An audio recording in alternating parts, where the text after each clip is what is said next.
ఒక అబ్బాయి నా ఫాదర్ తీసుకొచ్చారు. ఏంట్రా అంటే wood plasters what this to get it pressed, అంటే టీ షర్ట్ లో కనపడకుండా ఉండడానికి. ఒక క్వశ్చన్ అడగచ్చా ఫాదర్ అన్నారు. చెప్పండి అన్న, అసలు వీడు సంసారానికి పనికొస్తాడు.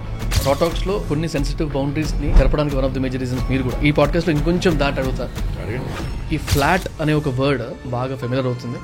నేను ఒక పెద్ద మెయిల్ చదివాను అనమాట. అంటే అమ్మాయి కొంచెం తనకి సైజెస్ డిఫరెంట్ ఉండొచ్చు, ఫ్రెండ్స్ అందరూ లేదు అన్నట్టు మాట్లాడుతూ very difficult for us think about all this అన్నట్టు. It's very sensitive problem. Boyfriend తోనో లేదా హస్బెండ్ తోనో కలిసేటప్పుడు కూడా వాళ్ళ కాన్ఫిడెన్స్ హక్క ఏరియాలో దగ్గర కాన్ఫిడెన్స్ కోసం చూసుకోవాలి.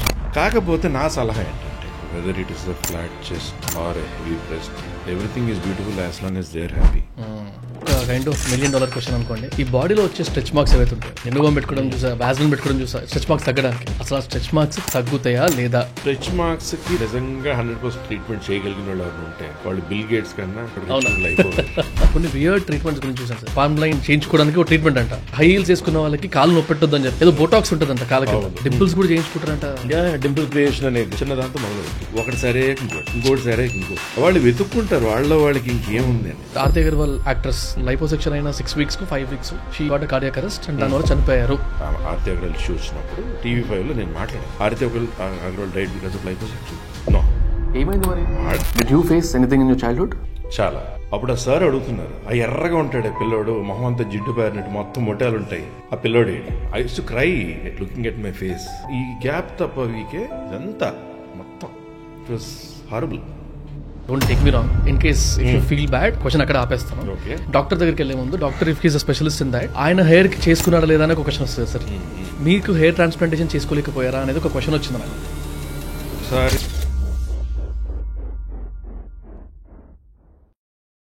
మనము ఆన్లైన్ లో బిజినెస్ చేయాలంటే ఈ కామర్స్ వెబ్సైట్ లో అమ్మడం కష్టం కాదు, కానీ అసలు కథ ఉండేది స్టోర్ సెటప్ చేసుకుని, ఇన్వెంటరీ హ్యాండిల్ చేసుకుని, పేమెంట్స్ మేనేజ్ చేసుకుని, షిప్పింగ్ చేయడం దగ్గర ఇవన్నీ సెట్ చేసుకునేసరికి ఓవర్వెల్మింగ్ అనిపిస్తుంది. What if we had a solution that simplifies all of this? Meet Odoo e commerce, your all in one platform to launch and manage your online store effortlessly. మీరు ఒక చిన్న budding business అయినా, growing brand అయినా, లేకపోతే first time seller అయినా, Odoo gives you everything that you need to sell online without any coding or technical headaches. Now let me show you how easy is it to set your online store with Odoo. Simple గా go to the Odoo e commerce app and enter your basic details like online store ani, మీ industry ఏది and objective ఏంటి అని, and then pick your brand colors లేదా మీ logo upload చేస్తే ఓడోవే detect చేసుకుంటుంది మీ brand colours ఏంటి అని. then choose pages and features and then let the AI generated themes craft a stunning store design in seconds. Now customize your e-commerce website effortlessly.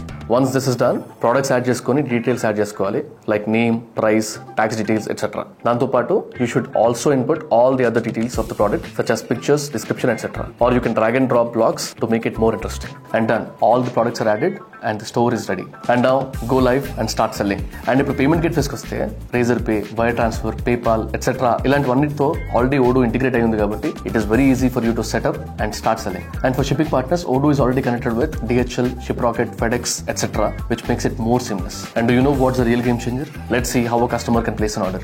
Products అన్ని cart లో add చేసుకొని just ఒక few steps complete చేస్తే success. Order is placed. So guys, ఎవరైతే e commerce website కోసం plan చేస్తున్నారో, simply take your business online with Odoo. It's actually a platform which offers multiple apps like website builder, CRM, invoicing, accounting and so much more to help you with your business. So business owners, why to complicate things? Switch to Odoo and transform your online business today. Click the link in the description and pinned comments to start your free e-commerce journey now. Thank you very much for your love and support. అంటే ప్రతిరోజు టీంలో ఒక kind of energy generate అవుతుందంటే it's only because of your encouragement. Keep supporting. To subscribe. Sir, hi sir. Hi. Thank you very much for accepting the second time. Thank you so much. అంటే ఒక రకంగా రాటాక్స్లో కొన్ని sensitive బౌండరీస్ని చెరపడానికి one of the major reasons మీరు కూడా. అవునా? అంటే ఎందుకంటే లాస్ట్ ఎపిసోడ్ చేసే ముందు నాకు ఇంకా గుర్తుంది, మేము పక్కన ఆ రూమ్లో కూర్చున్నాం. I was very tense. అరే ఇవన్నీ కొంచెం బౌండరీస్లో ఉండాల్సిన టాపిక్స్ కదా, టచ్ చేస్తే మళ్ళీ రాంగ్గా రీచ్ అయితే ఏమో, నేను ఏదైనా తెలుసో తెలియకో రాంగ్ వర్డ్ ఏమైనా యూజ్ చేసిన, రాంగ్ ఫ్రేజ్ ఏమైనా యూజ్ చేస్తే అది ఎవరికన్నా సెంటిమెంటల్గా ఆర్ ఆ పార్ట్ని ఏమైనా హిట్ అవుతుందేమో చాలా ఆలోచించినప్పుడు.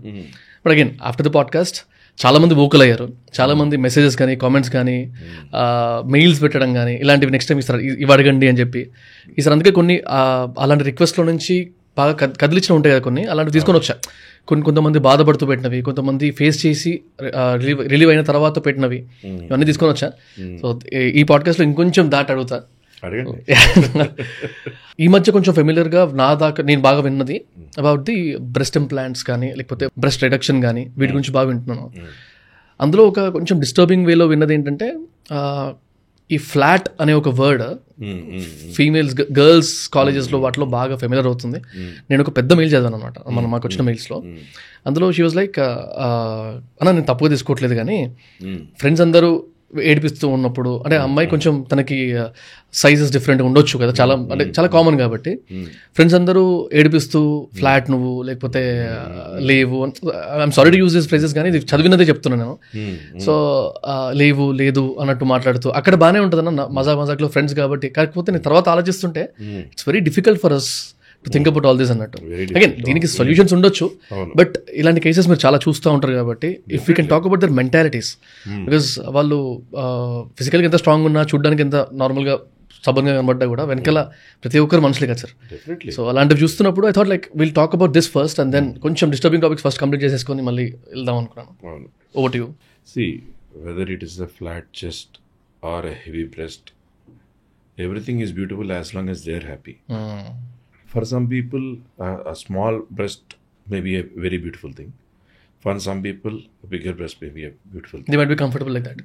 As long as they are comfortable and they are happy, there is nothing that this is only beautiful. Adem kaadu. It is their personal choice. Unless that is giving them a problem. అప్పుడు దానికి ఏదైనా చేయాలి, అది తగ్గించుకోవాలా లేకపోతే implant చేయించుకోవాలా, అది పెంచుకోవాలా ఫిల్లర్స్తోనా లేకపోతే ఇంప్లాంట్తో అనేది that is there personal choice తప్ప ఇది ఇలా ఉంటే ఇది బ్యూటిఫుల్ ఇలా బ్యూటిఫుల్ కాదనేది ఎక్కడా లేదు theory. That is never a theory, right? So it is only that person's height body weight బట్టి వాళ్ళకి are they happy with what they are, be it whatever in there from top to bottom. ఇదే ఇలా ఉంటేనే అందము, ఇలా ఉంటేనే అందం కాదు, ఇలా ఉండకపోతే అందం కాదు అనేది అసలు లేనే లేదు. It is the personal choice, right? So దానిని బట్టి వాళ్ళకి ఏదైనా ఫిల్లర్ కావాలా లేదా ఇంప్లాంట్ చేయించుకోవాలా అనేది దట్ ఈస్ దేర్ చాయిస్. సాధారణంగా by birth what your born is natural, is normal. ఇట్లా ఈ రిక్వైర్మెంట్ కోసం వచ్చిన వాళ్ళు అంటే ఎలాంటి ప్రాబ్లమ్ స్టేట్మెంట్స్తో సార్, అంటే ఎలాంటి ఇబ్బందులు ఫేస్ చేసిన తర్వాత మీ దగ్గరకు వచ్చి ఉంటారు? బోత్ రిడక్షన్ గురించి అండ్ దీని గురించి ఫ్లాట్ చెస్ట్. ఇప్పుడు రిడక్షన్ అనుకోండి, వాళ్ళు ఎక్కువ నడుస్తున్నా పరిగెట్టినా వెయిట్కి ఎలా వచ్చి నెక్ దగ్గర ఇక్కడ పెయిన్ వచ్చేస్తుంటుంది, ప్లస్ ఆయాసం వస్తుంటుంది, ప్లస్ ఇంకోసారి ఇలా పడుకున్నారనుకోండి స్ట్రైట్గా పడుకుంటే వాళ్ళకి చోకింగ్ ఫీలింగ్ లాగా వచ్చేస్తుంటుంది బికాస్ ఆఫ్ హెవీ డ్రెస్. వాళ్ళు ఎంత చక్కగా ఉన్నా ఏ డ్రెస్ వేసుకున్నా అవే ఎక్కువ కనపడడం రాంగ్ ఐస్ని అట్రాక్ట్ చేస్తుంటుంది, చాలా ఇన్సెక్యూర్గా చాలా బాధ పడుతుంటారు. సో అసలు లేకపోవడం ఒకటి అనుకుంటే ఇలా ఎక్కువ ఉండడం ఇంకో ప్రాబ్లమే. So this is also one problem. So వాళ్ళు అసలు కొంతమంది అసలు నాకు అసలు బ్రెస్ట్ ఏం లేనట్టుగా తగ్గించేయండి డాక్టర్ అంటే అంత వెక్స్ అయిపోయి ఉంటారు. సో బ్రెస్ట్ రెడ్యూస్ చేయాలంటే మరి ఏం చేయాలి? సో పెళ్లి కాని పిల్లలు ఉన్నారు, స్కార్ పడకూడదు, ఇన్వర్టెడ్ టీ ఇన్సిజన్ అని ఇక్కడ నిప్పుల దగ్గర అన్ని ఇన్సిజన్స్ ఉన్నాయి చేస్తుంటారు. స్కార్ వద్దు కానీ మ్యారేజ్ అవుతుంది కాబట్టి సో హిడెన్ ఏరియాలోనే ఎక్కడ చిన్న స్కార్తో జస్ట్ లైపోసెక్షన్ ఓన్లీ చుట్టూ ఉన్న ఫ్యాట్ని మాత్రం బ్రెస్ట్ గ్లాండ్ ఏరియాని టచ్ చేయకుండా ఉన్న సైజులో ఒక 50%, 40% తగ్గించి కొంచెం డ్రూపింగ్ ఉండొచ్చమ్మా, అది కావాలంటే తర్వాత ఎప్పుడైనా లిఫ్ట్ చేసుకోవాల్సి ఉందో చూసుకోవచ్చు అని కౌన్సిల్ చేయడము అనేది కూడా అవసరం పడుతుంటుంది. సో లేదా స్పోర్ట్స్ బ్రా వాడి కొన్ని రోజులకి చక్కగా ఇలా రెడ్యూస్ అయ్యి లోపల ఫైబ్రోజ్ అయ్యి టిష్యూస్ టైటన్ అయ్యేటప్పుడు కొంచెం ఒక సైజుకి వచ్చేసేయచ్చు. ఎందుకంటే ఇలా చేసిన తర్వాత ఎంత తగ్గించామో అంతే అలా తగ్గిపోతుంది కదా. Right right. So few days కొంచెం రెడ్నెస్ అని స్వెల్లింగ్ అని రకరకాల ఇంటర్నల్ హీలింగ్ ఇష్యూస్ జరుగుతున్నా మేబీ 1.5 monthకి రోజుకి అది కరెక్ట్ మనం ఎంత షేప్ చేసి ఆ షేప్ వచ్చేస్తుంది. Automatic cup size of breast వాళ్ళు ప్రాసెస్ చాలా మారిపోతుంటాయి. So double XL triple XL వేసుకునే వాళ్ళు ఎంకి వచ్చేసి అలాంటి వాళ్ళు కూడా ఉంటుంటారు. So that is one thing. ఇది టాపిక్లో ఇంకొక చిన్న extension sir, like what I personally feel is like నేచర్కి అగేన్స్ట్గా however safe it is against nature or it is against the natural body ఫామ్కి కొంచెం డిఫరెంట్గా తీసుకున్న ఇన్సెక్యూరిటీస్ వలనో లేకపోతే ఎవరు అన్నారు దాని వలనో అలాంటి ఇంటెన్షన్స్తో చేసుకుంటారు కదా ఇలాంటి treatments. What if I pose a question what's wrong in it అనే ఒక క్వశ్చన్ తీసుకొని వచ్చి it's okay having a flat chest are మీకు వేరే వాళ్ళతో కంపేర్ చేసుకుంటే డిఫరెంట్గా ఉంది అనే ఒక సెన్స్లో కనుక కనబడ్డా కూడా ఇట్స్ ఓకే అనే ఒక మెంటాలిటీని బిల్డ్ చేసుకోవడానికి do you talk to the patients also ఇట్లాంటి వాటి గురించి? Yeah definitely we talk to them. కాకపోతే ఏంటంటే when they come to us they come for a solution. They want a solution. Solution కావాలని కాకుండా ఇట్స్ ఓకే అని mindset ఉండి అంత స్ట్రాంగ్గా ఉండడం మన దగ్గర రాదు. Okay, they will come with a solution with a mindset that they want a solution. Options ఏమున్నాయి, లేదు నాకు పర్మనెంట్ ఆప్షనే కావాలి, లేదు 2-3 years ఫిల్లర్ వద్దు, లేదు నాకు సర్జరీ అంటే భయం, నాకు ఫిల్లర్ ఇవ్వండి, అలాంటి కంక్లూజన్కి ఆ 20 minutesలో వచ్చేస్తారు. Or post childbirth breast size సరిపడి ఉండి లేదు కొంచెం ష్రింక్ అయ్యి కొంచెం సాగ్ అయింది అనుకోండి, అప్పుడు ఇంప్లాంట్ కావాలి అంటే అక్కడ అలాంటి చోట ఏంటంటే really do you need or not అనే క్వశ్చన్ వస్తుంది with believe that we will give them a solution.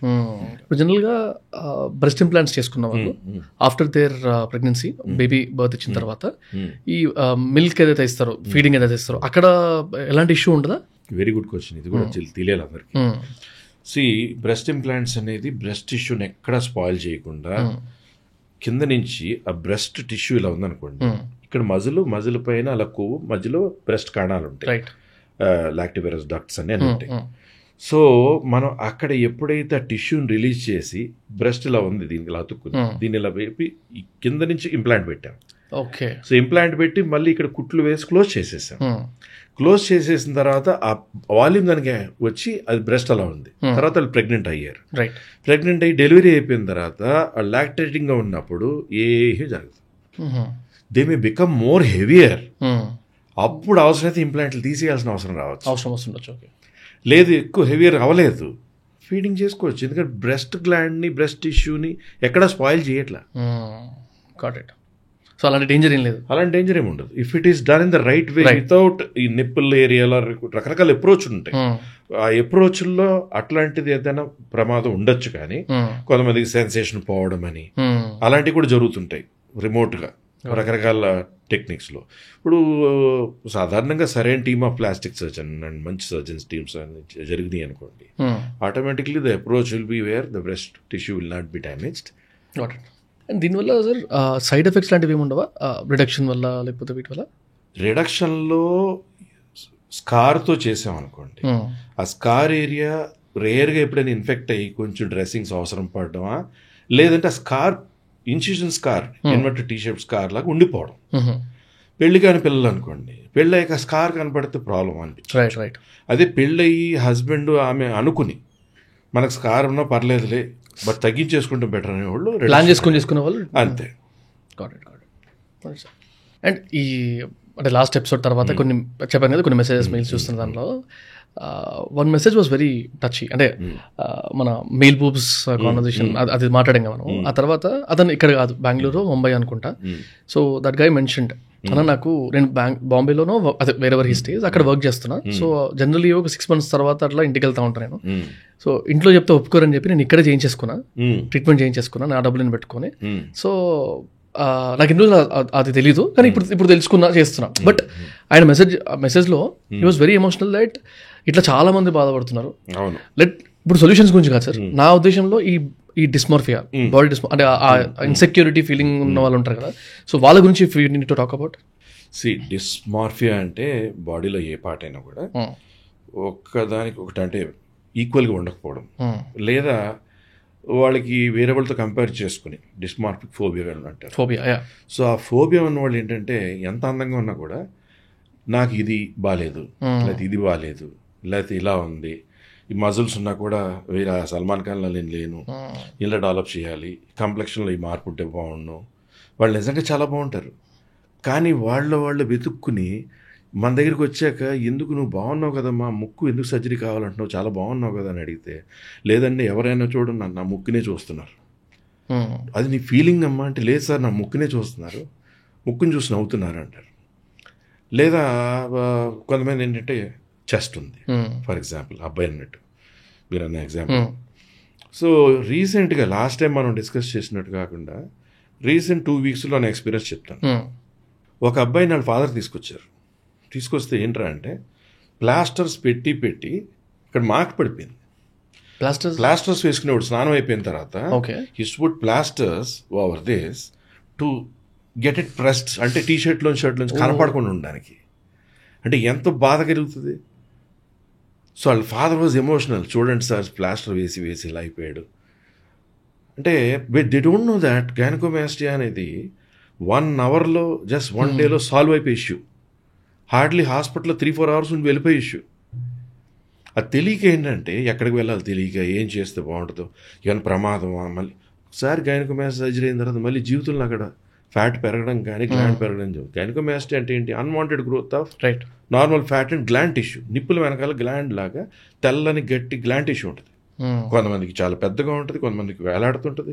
Different sizes, different types. And కొంతమందికి బాగా చెస్ట్ ఎక్సర్సైజ్ చేసినా కూడా, చెస్ట్ బాగున్నా కూడా అక్కడ కొంచెం ఇట్లా బంప్ లాగా ఉంటుంది. మీరు పుషప్స్ చేశారు లేదా అన్నీ చేశారు, మంచి ట్రైనర్స్ బాగా చేయించినా కూడా మీకు ఎంత మంచి షేప్ వచ్చినా ఈ నిప్పుల వెనకాల గట్టి గ్లాండ్ లాంటిది ఏదైతే ఉందో అది అలా పొడుచుకుని వచ్చేస్తారు. చాలా డిఫికల్ట్.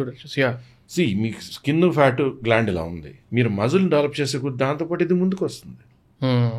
దీనిలో ఎలాంటిదంటే కొంతమంది వెయిట్ పెరిగిపోయి అది రికవర్ చేసుకుందామని ఓవర్గా వెయిట్ పెరిగిపోవాలని ప్రయత్నించి వెయిట్ పెరిగిపోయి ఉన్నారు.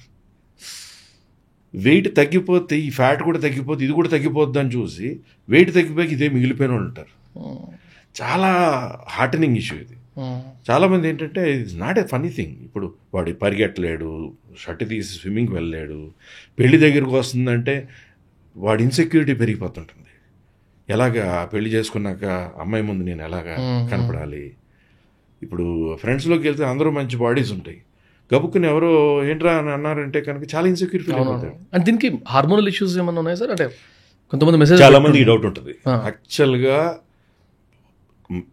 గైనకోమాస్టియాకి male hormone or male performance, వాళ్ళు అసలు పిల్లలు కనడానికి కానీ సంసారపక్షంగా వాళ్ళు అపోజిట్ సెక్స్తో కలవడానికి కానీ ఎటువంటి సంబంధం లేదు. గైనకోమాస్టియా ఉన్నవాళ్ళు 10 మంది పిల్లల్ని కనగలరు, ఎటువంటి ప్రాబ్లం లేదు. మేల్ హార్మోన్ కానీ పిల్లలు కలగడానికి దీనికి సంబంధం లేదు. అది రకరకాల కారణాల వల్ల రావచ్చు. జెనెటికల్ అవ్వచ్చు, చిన్నప్పటి నుంచి కొంచెం మెత్తని ఒళ్ళు ఒబేసిటీ వల్ల వచ్చి రావచ్చు, రకరకాల కారణాలు. మీరు అన్న డిస్మార్ఫిక్ ఫోబియాలో ఉన్న పీపుల్ ఏంటంటే కొంతమంది ఎలా ఉంటారంటే ముక్కు, కొంతమంది పెదవి ఉంది, లిప్ బాగుంటుంది, మీసం కొంచెం పెంచుకుని కవర్ చేసేయమ్మా అంటే లేదు సార్ అందరూ నా పెదాలను చూస్తున్నారు, నాకు ఈ పెదవి రెడ్యూస్ చేయాలి, రీప్రొడక్షన్ చేయాలి. సరే 1 అవర్లో అయిపోద్ది రీప్రొడక్షన్, ఏమో లోకల్ అనేస్థీసియా చేసాం, కరెక్ట్ మార్క్ చేసి సైజ్ తగ్గించాం, 1 అవర్ తర్వాత ఇంటికి వెళ్ళిపోతారు, 1 వారం రోజులు స్వెల్లింగ్ కూడా తగ్గిపోద్ది. కానీ రియల్లీ రిక్వైర్మెంట్ లేదు బాబు అంటే సార్ ప్లీజ్ నాకు చేసేయాలి. ఇప్పుడు ఒక అబ్బాయి ఉంటాడు మంచి జిమ్ ట్రైన్ చేసి చాలా బాగుంటాడు, కానీ నాస్ట్రిల్స్ నేను నవ్వుతుంటే వైడ్గా పెద్ద కనపడుతున్నాయి అంటాడు. లేదమ్మా చాలా బాగుంది, అది న్యాచురల్గా ఉంది, వద్దు అంటాం. అలా ఒక 5-6 విజిట్లు వచ్చిన తర్వాత no sir you please have to do something అని ఇంకా మా టీంతో పాటు మేము కలిసి చేసినప్పుడు కొంచెమే అడ్జస్ట్మెంట్తో కొంచెమే తగ్గించిన తనకి వెంటనే అనిపిస్తుంది సూపర్ చాలా బాగుంది. It is more psychological feel. వాళ్ళు ఏంటి అద్దంలో రెగ్యులర్గా చూసుకుని సెల్ఫీలు తీసుకుని జనాలకు వెళ్తుంటే ఎవరో ఏదో అనుకుంటున్నారేమో అని లోపల ఫీలింగ్ ఎక్కువైపోయి, సో ఎవరైనా కలిసినా లేదా ఇంట్లో కలిసినా నాస్ట్రిల్స్ కొంచెం పెద్దగా ఉన్నాయి అనిపిస్తుంది కదా, లేకపోతే నేను ఇలా కనపడుతుంది బాగున్నానా. ఇప్పుడు జుట్టు ఊడిపోతుంది ఫర్ ఎగ్జాంపుల్, మేల్ హార్మోన్ వల్ల ఊడిపోతుంది అనుకుందాం. సో అది అవుతున్నప్పుడు డిస్మార్ఫిక్ బిహేవియర్స్, ఈ ఫోబియా ఉన్న వాళ్ళకి ఏంటంటే మామూలుగా ఉన్న వాళ్ళకంటే 10 times ఎక్కువ వరీ ఉంటుంది. ఏ ప్రాబ్లం అయినా అట్లీస్ట్ 8-10 times ఎక్కువ వరీ ఉంటుంది. That is it. Mentally they are so disturbed. They are everywhere they are strong. But ఈ సెల్ఫ్ సంబంధించిన దాంట్లో వాళ్ళు ఎవరెవరితో కంపేర్ చేసుకోవడమో లేదా వాళ్ళనే వాళ్ళు చూసుకుని ఇది నాలో మిస్టేక్ ఉంది, ఇది నాలో దాన్ని బాగా ఎక్కువగా మ్యాగ్నిఫై చేసేస్తుంటారు. కొంతమంది చూస్తాం కదా సార్, తెలిసిన వాళ్ళ కజిన్స్ కానీ వాళ్ళని కూడా చాలా అద్దంలో చూసుకోవడం, ఎక్కువసేపు చూసుకోవడం కానీ, లేకపోతే ఎక్కడికి వెళ్ళినా ఎక్కడ అద్దం కనబడి అక్కడ నిలబడిపోవడం కానీ. సో ఆ పర్సనల్గా బాగా అడిక్ట్ అయిపోయా, చూడడానికి బాగుండాలి అంటే కొన్ని కేసెస్ చదివాను అనమాట.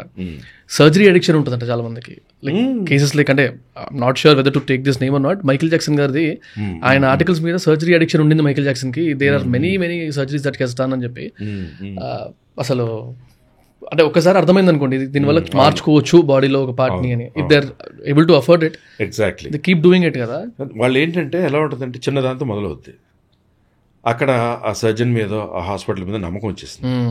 వచ్చిన తర్వాత ఒకటి సరే ఇంకోటి సరే ఇంకొకటి వాళ్ళు వెతుక్కుంటారు వాళ్ళకి ఇంకేముంది అని. నిజంగా మామూలుగానే బాగున్నా కూడా ఇంకా ఏదో చేయించుకోవాలి, ఇంకా ఏదో కావాలి. కొంతమంది ఆల్మోస్ట్ 60 years 65 years వచ్చాక కూడా రకరకాల ట్రీట్మెంట్స్, రకరకాల సర్జరీస్, రకరకాలు కావాలనుకునే వాళ్ళు కూడా ఉంటుంటారు. ఈ వయసులో ఎందుకండి, ఇప్పుడు చాలా బాగున్నా కూడా ఎక్కడో చిన్నది ఉంటుంది, ఆ చిన్నది కూడా కావాలని అడిగే వాళ్ళు చాలా మంది ఉంటుంటారు. మొన్న ఇది రీసెంట్గా నేను పాడ్కాస్ట్లో చూసాను, ఈ ఇప్పట్లో కాస్మెటిక్ ఇండస్ట్రీ కానీ లేకపోతే wellness industry or maybe fashion industry అయితే అబౌవ్ 40 years ఏజ్ వాళ్ళని టార్గెట్ చేయండి, one of the biggest segment to target అని చెప్పి ఒక పాడ్కాస్ట్లో చూస్తుండే. ఇప్పుడు యంగ్ ఉన్న వాళ్ళు ఎవరు, వాళ్ళు ఆల్రెడీ యంగ్గానే ఉన్నారు, కానీ వాళ్ళకి వయసు వచ్చాక ఓల్డ్ అవుతారు. రైట్. కానీ ఒక 20 years 25 years 30 years లోపల వాళ్ళకి పెద్దగా ఏం తేడాలు తెలియవు, అన్లెస్ ఏదో బాల్డింగ్ వచ్చి బాల్డెడ్ వచ్చు లేకపోతే వేరే చిన్న చిన్నవి. సో 40 years ప్లస్ వచ్చేటప్పటికి ఏజింగ్ సైన్స్ కనపడడం మొదలు పెట్టేటప్పటికి, చిన్న కనపడేటప్పటికి వాళ్ళ పక్కోళ్ళు, వాళ్ళ ఇంట్లో వాళ్ళు, ఇదివరకు హీరోలా ఉండేది ఇప్పుడేమో మొహం ఇలా అయిపోయింది అని ఇంట్లో వాళ్ళు, ఫ్రెండ్స్ లేదా వాళ్ళ భార్య ఎవరు అనేటప్పటికి, లేదా వాళ్ళ భర్త అనేటప్పటికి they want to look younger, they want to look better అనేటప్పుడు దే సీ ఫర్ ఆప్షన్స్. ఇది రంగు మార్చుకోవాలా, పోర్స్ ఉన్నాయి, ఓపెన్ పోర్స్ పోగొట్టుకోవాలా, సో చీక్స్ కొంచెం కొలాప్స్ అని ఫిల్లర్ ఇప్పించుకోవాలా, లేదా ఇక్కడ ఫిల్లర్ ఇవ్వాలా, లేదంటే స్కిన్ గ్లో కోసం స్కిన్ బూస్ట్లు ఇప్పించుకోవాలా, అటువంటి ట్రీట్మెంట్స్తో మొదలవుతారు.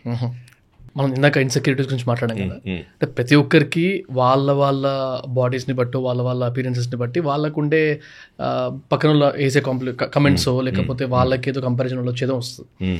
మీరు జనరల్గా ఈ ప్రొఫెషన్కి వచ్చిన తర్వాత కానీ రాకముందు కానీ మీరు ఎప్పుడన్నా ఫేస్ చేశారా, వాళ్ళు ఫీల్ అయ్యారా? If I ask you that question. చాలా. ఓకే. మంచి చక్కని అందమైన ఫేర్ స్కిన్, ఇక్కడికంటే ఇంకా ఫేర్గా ఉండేవాడిని. Okay. 12th class 11th class అప్పుడు స్టార్ట్ అయింది, పింపుల్స్ వచ్చేసినాయి. 12th class టైంలో అలాగే హాలిడేస్ తర్వాత నన్ను నెల్లూరు కోరాకి ఎక్కడికో వెళ్ళాను ట్రైనింగ్కి, ఎంసెట్ ట్రైనింగ్కి. అప్పుడు ఆ సార్ అడుగుతున్నారు, ఆ ఎర్రగా ఉంటాడు ఆ పిల్లోడు, మొహం అంతా జిడ్డు పేరినట్టు మొత్తం మొట్టాలు ఉంటాయి, ఆ పిల్లోడేడి. ఎందుకు క్లాసెస్కి వెళ్ళేవాడిని కాదు, వెళ్తే అందరూ చూసి పింపుల్స్ అంటారు, జిడ్డు కారుతూ ఉంటుంది. అప్పుడు ఇంత అవేర్నెస్ లేదు, అప్పుడేదో జస్ట్ యాక్నోసాల్ అని ఏదో సోప్ ఇస్తారు, ఏదో క్రీమ్ ఇచ్చేవాళ్ళు, అది వాడమనేవాళ్ళు. కానీ డాండ్రఫ్కి దానికి లింక్ ఉంటుంది, ఏ హైజీన్ ఎలా ఉంటుంది అనేది అప్పుడు నాకు తెలియదు. ఇప్పుడు ఏ pimple patient, acne patient first dandruff ఉందో లేదో చూసుకోవాలి, ఎందుకంటే మూల కారణం ట్రీట్ చేయకుండా మనం ట్రీట్ చేయకూడదు. నాకు లక్కీగా ఏంటంటే కొంచెం లైట్స్లో కనపడలేదు, మైల్డ్ స్కారింగ్లో ఉండొచ్చు, కానీ ఇంత పింపుల్స్ నిజం చెప్పాలంటే నాస్ట్రిల్స్, పెదాలు, కళ్ళు తప్ప మొత్తం ఫేస్ అంతా పింపుల్సే. ఈ సైడ్లో కూడా వచ్చేసి మొత్తం. How much traumatising it is, I know it. Truth ఇది. I use to cry looking at my face. అంత బాగుండేవాడిని, స్కిన్ అంతా పింపుల్సే. ఈ గ్యాప్ తప్ప వీకే, ఈ నోస్ట్రల్స్ తప్ప, ఈ చెవులు ఇక్కడ కూడా వచ్చేసి నాకు పింపుల్స్. ఇదంతా మొత్తం ఇట్ వాస్ హారబుల్. అంటే దీనివల్ల ఏమిటి సార్ అది? ఆయిలీ స్కిన్ ఏం లేదు, టీనేజ్కి వచ్చి యాక్నేనే, డాండ్రఫ్ ఫుడ్ వల్ల. అట్లా ఫుడ్ మామూలు food, oily foods, fried foods, చాక్లెట్లు, ఎంతెంత స్వీట్లు, కలాకండ్ అంటే బాగా ఇష్టం, కోవా అంటే బాగా ఇష్టం, పిచ్చికిని తినేసామండి. రికార్డ్ అవుతుంది, కావాలంటే వేస్తాం, లేకపోతే వద్దని తీసేస్తాం. వేసుకోవచ్చు. చికెన్ లేదు, ఆ ఫ్రై లేదు, ఈ పలావ్ లేదు, ఈ బిర్యానీ లేదు, అన్నీ తినేసేవాడిని. ఇప్పుడు అందరికి ఏం చెప్తున్నాం, చాక్లెట్స్ కానీ, షుగర్స్ కానీ, మిల్క్ ప్రోడక్ట్స్ కానీ అవాయిడ్ చేయండి, ఈ చీజీ ప్రోడక్ట్స్ ఎక్కువ తినకండి. కొంతమంది అయితే మన దగ్గరికి వచ్చేవాళ్ళని, మంచి ఒక బర్గర్ తింటే 4 పింపుల్స్ వస్తాయని రెడీ అయితే తినమని చెప్తా. అంటే ఫుడ్ అలాగనే కాదు, హార్మోనల్ చేంజ్ వచ్చినప్పుడు కూడా రకరకాలుగా యాక్నే అనేది రావడం, దానికి హైజీన్ ఎట్లా, పిల్లో హైజీన్ ఎట్లా, మన డాండ్రఫ్ నుంచి ఎందుకు రావచ్చు, దాని కేర్ ఎలా తీసుకోవాలి, అప్పుడు అంత అవేర్నెస్ లేదు. అంటే ఇంకోటి డోంట్ టేక్ మీ రాంగ్, అసలు మిమ్మల్ని ఇబ్బంది పెట్టామని అస్సలు కాదు. In case if you feel bad will stop it అంటే ఆ క్వశ్చన్ అక్కడ ఆపేస్తాను. బట్ జనరల్గా నేను రాసుకున్నప్పుడు హెయిర్ ట్రాన్స్ప్లాంటేషన్ గురించి రాసుకున్నాను, బిగర్ ట్రాన్స్ప్లాంటేషన్ కానీ అవి ఖచ్చితంగా మాట్లాడాలని. కాకపోతే as a general audience or general patient లాగా ఆలోచిస్తే డాక్టర్ దగ్గరికి వెళ్ళే ముందు doctor if he's a specialist in that ఆయన హెయిర్ కి చేసుకున్నాడా లేదా అని ఒక క్వశ్చన్ వస్తుంది sir. I'm sorry to take this question. So ఇప్పుడు మీకు హెయిర్ ట్రాన్స్ప్లాంటేషన్ చేసుకోలేకపోయారా అనేది ఒక క్వశ్చన్ వచ్చింది నాకు. If I can ask that question, please give me your answer. First of all చెప్పాలంటే నాకు హెయిర్ లైన్ ఆల్మోస్ట్ ఇక్కడ వరకు ఉండి కాలేజ్ డేస్లో, అరే రాజు వస్తాడు ఇప్పుడు, అది వస్తాడు చూడాడు, బైక్ ఆపుతాడు చూడరా, చూసి దిగి ఎలా అంటాడు చూడని. ఎలా అంటే ఇలా ఇలా మన నాగార్జున గారి జుట్టు ఉంటుంది, నిన్న పెళ్ళాడతాడు, అలా ఇలా ఇలా ఆడుకుని ఈ జుట్టుని ఇలా అనుకునేవాడు, ఎంత పొడుగుండేది. ఓకే, సో అంతా బాగానే ఉంది. మరి ఎవరి దిశ తగిలిందో ఏ వారం తెలియదు. కరెక్ట్గా 26కి స్టార్ట్ అయింది. 26, 27, 28 పట పట పట పట పట రాలిపోయింది. సో అప్పుడు మినాక్సిల్ వాడదాం, ఫినాస్ట్రైడ్ అంటే మా సీనియర్స్ చెప్పారు అప్పుడు కాలేజ్లో, నువ్వు పొరపాటున ఫినాస్ట్రైడ్ వాడకు, అది డేంజరస్, మంచిది కాదు, అది హార్మోన్స్ని ఎఫెక్ట్ చేసి మేల్కి దెబ్బ కొడుతుంది, ఫినాస్ట్రైడ్ వాడాల. అప్పుడు ఇలాంటి స్ట్రెంగ్థనింగ్ సిరమ్స్ ఇలాంటివి ఉన్నాయని అవేర్నెస్ లేదు, ఒక్క మినాక్సిల్ ఉండేది మార్కెట్లో.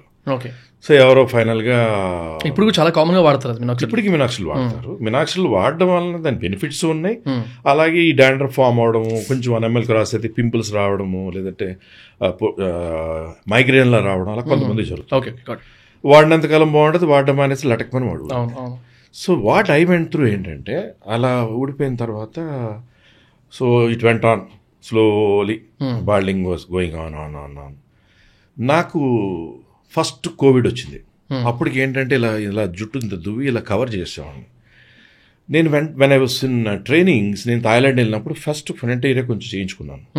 అప్పుడు స్ట్రిప్లో కోసారు, చాలా పెయిన్ఫుల్ అది. అప్పట్లో స్ట్రిప్ చేసేవాడు. ఎన్ని ఇయర్స్ బ్యాక్ సార్ అది?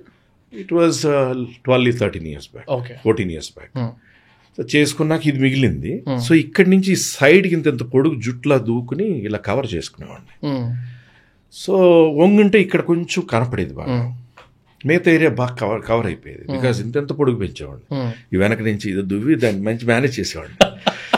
సో ఫస్ట్ కోవిడ్ అప్పుడు అంతకుముందు చాలామంది నాకు బయట నుంచి అన్ని కంట్రీస్ నుంచి పేషెంట్స్ వస్తారు. సో అందరూ ఇంత మంచి జాబ్ చేస్తున్నారు, అంత పేషెంట్ నుంచి వాళ్ళు వస్తుంటారు కదా, మీరెందుకు చేసుకోవట్లేదు డాక్టర్ అన్నారు. చేసుకుందాం అనిపించాక చూస్తే నాకేంటంటే హార్మోన్స్ హైగా ఉండడం వలన బాడీ అంటే మా తాత మేనమామలు అందరూ బాళ్ళు. సో అది మన డాక్టర్ అయితే ఏంటి, యాక్టర్ అయితే ఏంటి, హార్మోన్ ఆగదు కదా. So it was working on me. So అప్పుడు చాలామంది అప్పుడు కోవిడ్ వచ్చినప్పుడు why don't I get a hair transplant అని అనిపించింది.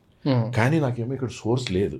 హార్మోన్స్ వల్ల ఇక్కడ ఎంత బాల్డ్ అయిపోయిందో ఇక్కడ వరకు, యాక్చువల్ చెప్పాలంటే ఇక్కడ వరకు ఇవాళ నిజంగా నేను హెయిర్ ట్రాన్స్ప్లాంట్ చేసుకోకపోతే స్కిన్నీ బాల్డ్ ఉండాలి, ఇక్కడ వరకు డిమార్కేషన్ కూడా ఉంటుంది.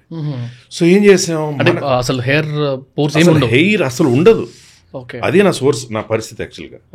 అలాంటప్పుడు మేము ఏం చేసామంటే, నాకున్న టీం, నా హాస్పిటల్లో నేను నేర్పుకునే టీంతో కోవిడ్ అప్పుడు నేనే పాసులు తెప్పించుకుని నేను వాళ్ళని హాస్పిటల్లో, so we took grafts from here, ఇలా కనపడుతుంది కూడా నాకు. అంటే డిమార్కేషన్ చెప్తే కదా ఎవరు చెప్పలేరు. తర్వాత ఇక్కడ మొత్తం ఇక్కడంతా హెయిరీ ఉంటుంది, బాడీ హెయిర్ కూడా పెడతారా? నాది అదే, నాకు వేరే సోర్స్ లేదు కదా. సో ఇక్కడ కూడా ఉండేది. This was a trial experiment and me first of all ఎక్కడి నుంచి, బట్ ఎక్కడి నుంచి తీసేవాళ్ళని పెట్టేవాడు. మిడిల్ ఈస్ట్ నుంచి మనకు all over the globe patients బాగా వస్తుంటారు. సో అప్పుడు చేసి ఏం చేసామంటే, ఉన్న గ్రాఫ్ట్స్ని అలా అందంగా సర్దిస్తాం. ఫుల్గా ఇక్కడ వరకు బాల్డింగ్ అంటే ఎలా ఉండాలి.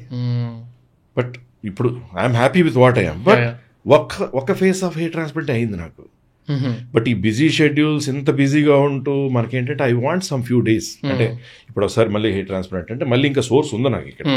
కొన్ని తెల్ల జుట్లు ఉన్నాయి, కొంచెం చాలా నల్లగా ఉన్నాయి. అడిగి రంగేసి తీసేస్తాయేమో, జుట్టు ఉంటే చాలు కదా, రంగేసుకుంటాం. So now we're planning for a second round also. అంటే నిజంగా ఇక్కడి నుంచి తీసి అమ్మో ఏదైనా సైడ్ ఎఫెక్ట్ ఉంటుందన్న భయస్తులకి నా నుంచి ఒక సమాధానం. ఇంకొకటి సోర్స్ లేకపోయినా వేరే సోర్స్ నుంచి చేయొచ్చు. అదే సోర్స్ బాగున్నోళ్ళ నా దగ్గరికి వచ్చేయండి, వండర్ఫుల్ జాబ్ చేసి పంపిస్తాం.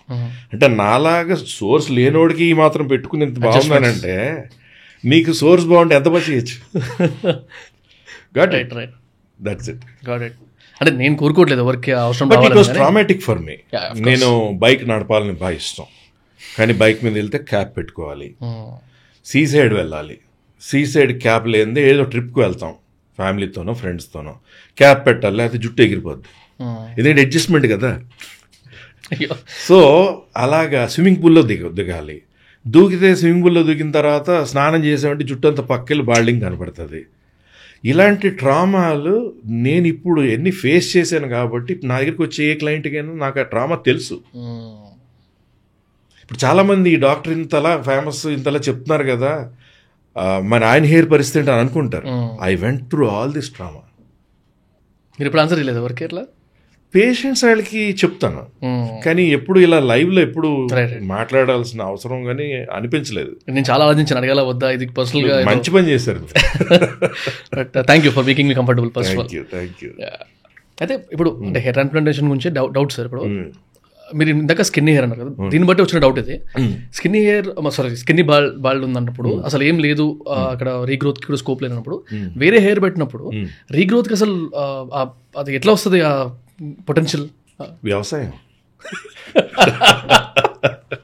వ్యవసాయంలో మీరు ఒక చోట చెట్టుని కుదుళ్లతో సహా తీసి వేరే చోట నాటారనుకోండి, ఇక్కడ భూమిలో సారం బాగుందనుకోండి, పెరుగుద్ది కదా.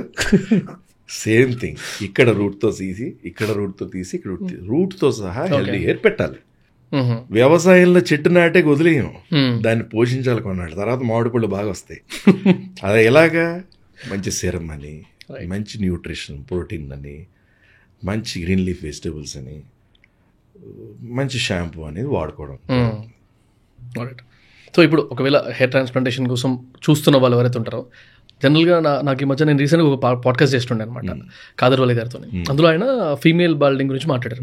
అప్పుడు నాకు చాలా మెసేజ్ కమెంట్స్ వచ్చాయన్నమాట. అగైన్ ఫీమేల్ బాల్డింగ్ దగ్గరికి వచ్చేసరికి చాలా ఇన్సెక్యూరిటీగా సార్, మెయిల్ గానే అట్లీస్ట్ చూడగలుగుతాం, ఫీమేల్ దగ్గరికి వచ్చేసరికి అది చూడలేము అన్న ఫీలింగ్ ఉంటుంది చాలా మంది. చాలా ఇబ్బంది పడుతుంది. సో అలాంటి వాళ్ళకి if they need to figure out ఎక్కడ చేయించుకోవాలి, ఎప్పుడు చేయించుకోవాలి, ఏ ఏజ్లో చేయించుకోవాలి, or what are the precautions that they need to take, దీని గురించి ఒకసారి మాట్లాడితే, అఫ్ కోర్స్ మీ దగ్గర చేయించుకున్నా ఎక్కడ చేయించుకున్నా వాళ్ళ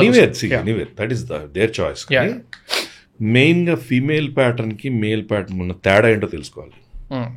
మేల్ ప్యాటర్న్ బాల్డ్నెస్ అనేది బికాస్ ఆఫ్ హార్మోన్స్ జెనెటిక్స్ వస్తుంది. అలాగే థైరాయిడ్ ఉన్న వాళ్ళకి కూడా బాల్డింగ్ హెయిర్ లాస్ బాగుంటుంది. That is a contribution. But ఫీమేల్స్లో మెయిన్లీ ఈ డైటింగ్లు, ఈ కీటో డైట్లు లేదా రకరకాలు చేసేసి మెయిన్ వైటమిన్స్ మినరల్స్ అని డెఫిషియెంట్ అయిపోయి D3, B12, iron, folic acid, zinc అని డ్రాప్ అయిపోయి థైరాయిడ్ లెవెల్స్ కూడా ఈ మధ్యన ఎక్కడ చూసినా థైరాయిడే కదా. సో థైరాయిడ్ లెవెల్స్ అలా ఉండేటప్పటికి female pattern baldness, female pattern thinning అనేది వస్తుంది. ఎప్పుడు కూడా భూమిలో సారం ఎలా ఉందో తెలుసుకోకుండా మొక్కకు మందు కొట్టకూడదు. భూమిలో సారం లేకపోతే మొక్క సరిగ్గా పెరగదు. సో ఇక్కడ మనం ఏం చేయాలి? First find the cause of why that female is having the hair loss. ఇంకొకటి PCOD, polycystic ovarian disease, PCOS ovarian syndrome బాగా ఎక్కువైపోయింది. సో హార్మోన్స్లో మేజర్ చేంజెస్ వచ్చేస్తాయి. సో దానివల్ల కూడా ఫీమేల్ ప్యాటర్న్ హెయిర్ లాస్ జరుగుతుంటుంది. సో అప్పుడు ఏం చేయాలంటే ఆ కాజెస్ కనుక్కొని అవి ట్రీట్ చేస్తూ, ఐదర్ బాగా ఎక్కువ పోయిన వాళ్ళకైతే ఫీమేల్కి వాళ్ళు కూడా హెయిర్ ట్రాన్స్ప్లాంట్ చేయొచ్చు. కొంతమందికి హెయిర్ లైన్ వెనక్కి వెళ్తే ఆడవాళ్ళకి ఎలా ఉంటుంది, గోపురంలా ఉంటుంది. ఆ ప్రకారం హెయిర్ లైన్ క్రియేట్ చేసి న్యాచురల్ లుక్తో ఉండే హెయిర్ లైన్ చేసేయచ్చు. లేదు కొంచెం పల్చగా ఉంటే, మా ఎక్స్పీరియన్స్లో అయితే ఆల్మోస్ట్ 80% పోయి బాగా థిన్నింగ్ అయిపోయి ఇక్కడ చిన్న ముడేసి ఇదంతా కూడా పల్చగా అయిపోయిన వాళ్ళకి 80-85%, 90% హెయిర్ రీగ్రోత్ అయిపోయిన వాళ్ళు నేను చాలామంది చూసాను. అంటే PRP ఇలాంటివి? PRP ఒకటి కాదు, రకరకాలు ఉంటాయి. సో గ్రోత్ ఫ్యాక్టర్ కాన్సన్ట్రేట్స్ అని, హెయిర్ గ్రోత్ ఫ్యాక్టర్స్ అని, స్టెమ్ సెల్స్ అని, కొన్ని సిరమ్స్, స్ట్రెంగ్థనింగ్ సిరమ్స్ అని, స్పెషల్ సిరమ్స్ అని, అలాగే PRP అని. దాన్ని చేసే విధానం రకరకాలుగా ఉంటుంది. సో ఒక్కొక్కటి 2 mm ఇంజెక్ట్ చేసేది ఉంటుంది పెయిన్లెస్గా, ఒక్కొక్కటేమో 40 minutes దాకా వరకు ఒక రోలర్తో రోల్ చేసి ఇవన్నీ డ్రాప్ చేసి specialise massagers and electroporation devices ఉంటాయి. అవి 4-5 mm వరకే పనిచేస్తాయి. అవి చేయడం వల్ల కూడా మనం జస్ట్ 4 weeks తర్వాత నుంచి గ్రోత్ అనేది చూడడం మొదలు పెట్టేస్తాం. సో ఫిమేల్ ప్యాటర్న్ బాల్డ్నెస్కి చెప్పాలంటే అట్లీస్ట్ 90% అయితే క్యూర్ ఉంది. Okay got it. అంటే చాలామందికి డౌట్ ఉంటుంది కదా, చూయించుకోవాలా వద్దా? Definitely C very simple process. అంటే నా డౌట్ ఏంటంటే సార్, ఇప్పుడు ఏదన్నా హెయిర్ ట్రీట్మెంట్కి వెళ్తే ఇందాక మీరు అన్నట్టు మినాక్సిడిల్ కానీ అలాంటివి లైఫ్ లాంగ్ వాడాల్సిందే, ఆపితే మాత్రం మళ్ళీ ఊడిపోతాయి అది మినాక్సిడిల్ వరకే. అట్లా ఈ ట్రీట్మెంట్స్కి ఏమి ఉండవు అట్లా?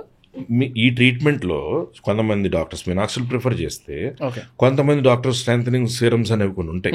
అందులో ప్రోకాపిల్ అని, రిడెన్సిల్ అని, ఫాల్కుసాన్ అని, ట్రైకోస్టాన్ అని, అలా డీపాంథనాల్ అని, బయోటిన్ అని రకరకాల ఎక్స్ట్రాక్ట్స్తో ఒక స్టెరాయిడ్ ఫ్రీగా ఆర్గానిక్ ఫార్మింగ్ అంటారు చూసారా, ఆ టైప్లో మొత్తం ఫార్మింగ్ జస్ట్ హెయిర్ గురించి చెప్తుంది, root and hair, just easy to explain అన్నట్టు.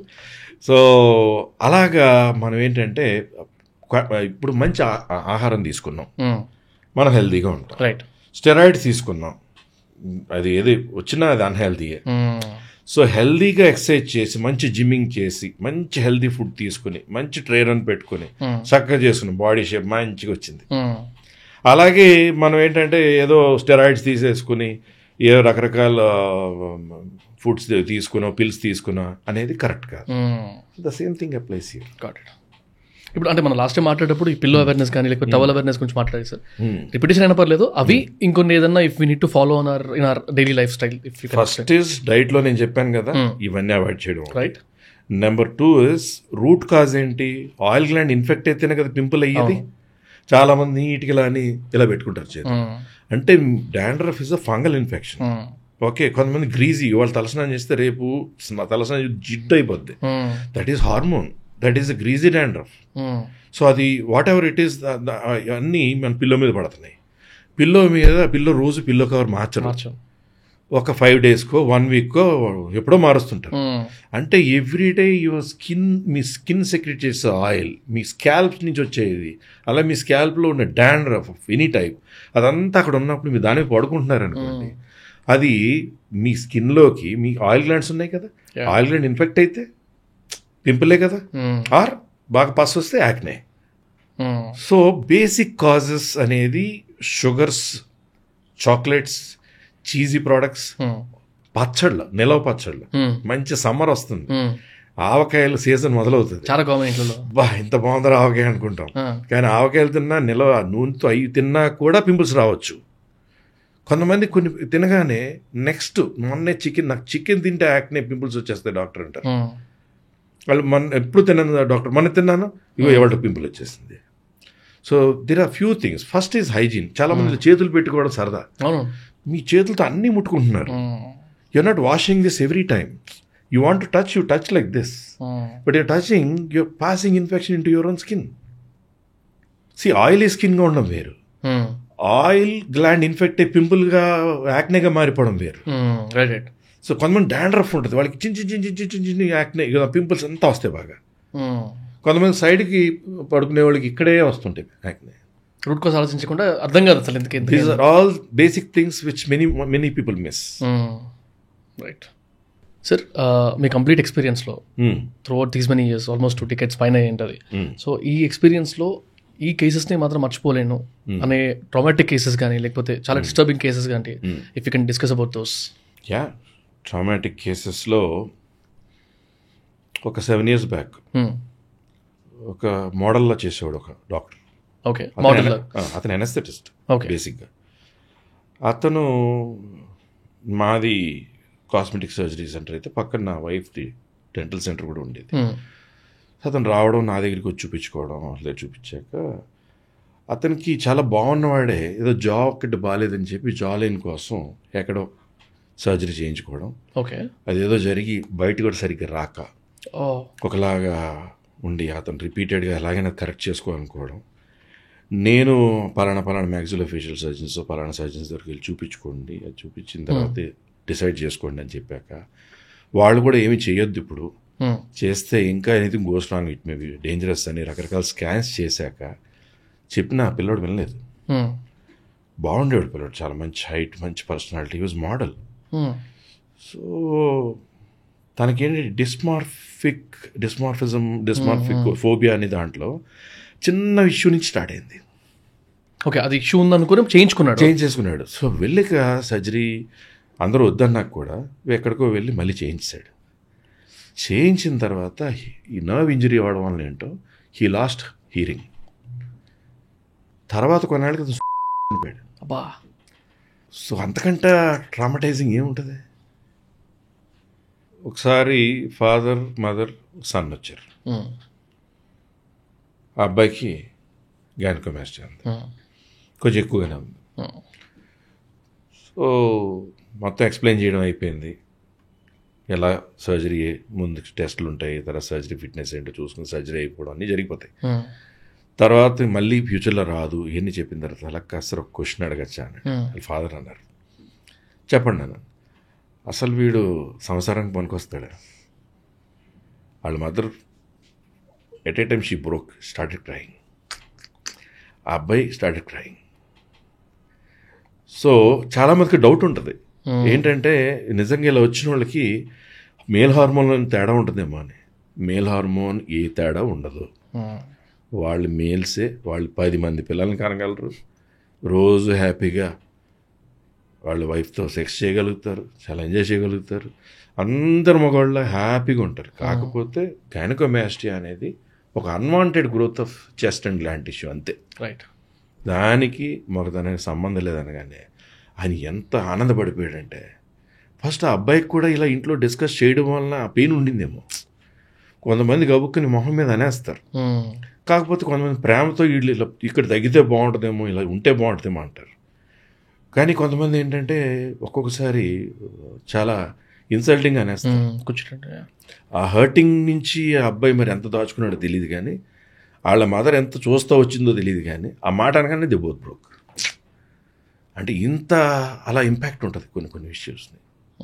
సో డెఫినెట్గా వన్ ట్రూత్ ఇస్, గైనకోమాస్టియా ఉన్న వాళ్ళకి మేల్కి సంబంధించిన యాక్టివిటీస్ కానీ, పిల్లల గండానికి కానీ, స్పర్మ్ కౌంట్కి కానీ దేనికి సంబంధం లేదు. రైట్. ఇంకో ట్రామాటిక్ థింగ్ ఏంటంటే, ఆల్రెడీ ఒక 3 పిల్లలు కానీ ఉంటుంది.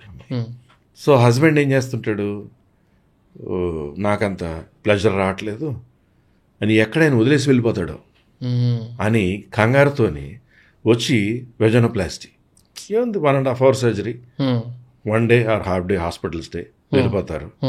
కానీ 1.5 month మళ్ళీ she should not involve in any intercourse with her husband. So ఆ ఒక్కటే మేనేజ్ చేసుకుంటాను డాక్టర్, పర్లేదు, అసలు నన్ను పట్టించుకోవట్లేదు, ఆయన నన్ను 3-4 నెలలకు ఒకసారి కూడా ముట్టుకోవట్లేదు అని ఏడుస్తుంది. మరి ఆ 3 పిల్లలకి కన్నప్పుడు బుద్ధి లేదా ఆ హస్బెండ్కి? ఆ 3 పిల్లలకి అనిచ్చింది అదే తల్లి, అదే వైఫ్. ఇప్పుడేమో ఆ 3 పిల్లలు అయిపోయిన తర్వాత 3 నెలలు, 4 నెలలు, 5 నెలలకు ఒకసారి, లేదంటే బయట ఏదో వేషాలు. సో అది చెప్పుకుంటూ ఆమె ఏడవడం. సో బట్ చాలామందికి తెలియంది ఏంటంటే, ఇప్పుడు మెడికల్గా సర్జికల్గా చాలా ఇవాల్వ్ అయిపోయింది. వెజనోప్లాస్టీ అనేది సింపుల్ సర్జరీ, 1 hour, ఇంక్లూడింగ్ అది చేసినప్పుడే బయట అన్వాంటెడ్గా ఉన్నటువంటి పొరల్లా ఉన్న ఇది కూడా నీట్గా ట్రిమ్ చేసి చాలా నీట్గా చేసేసుకోవచ్చు.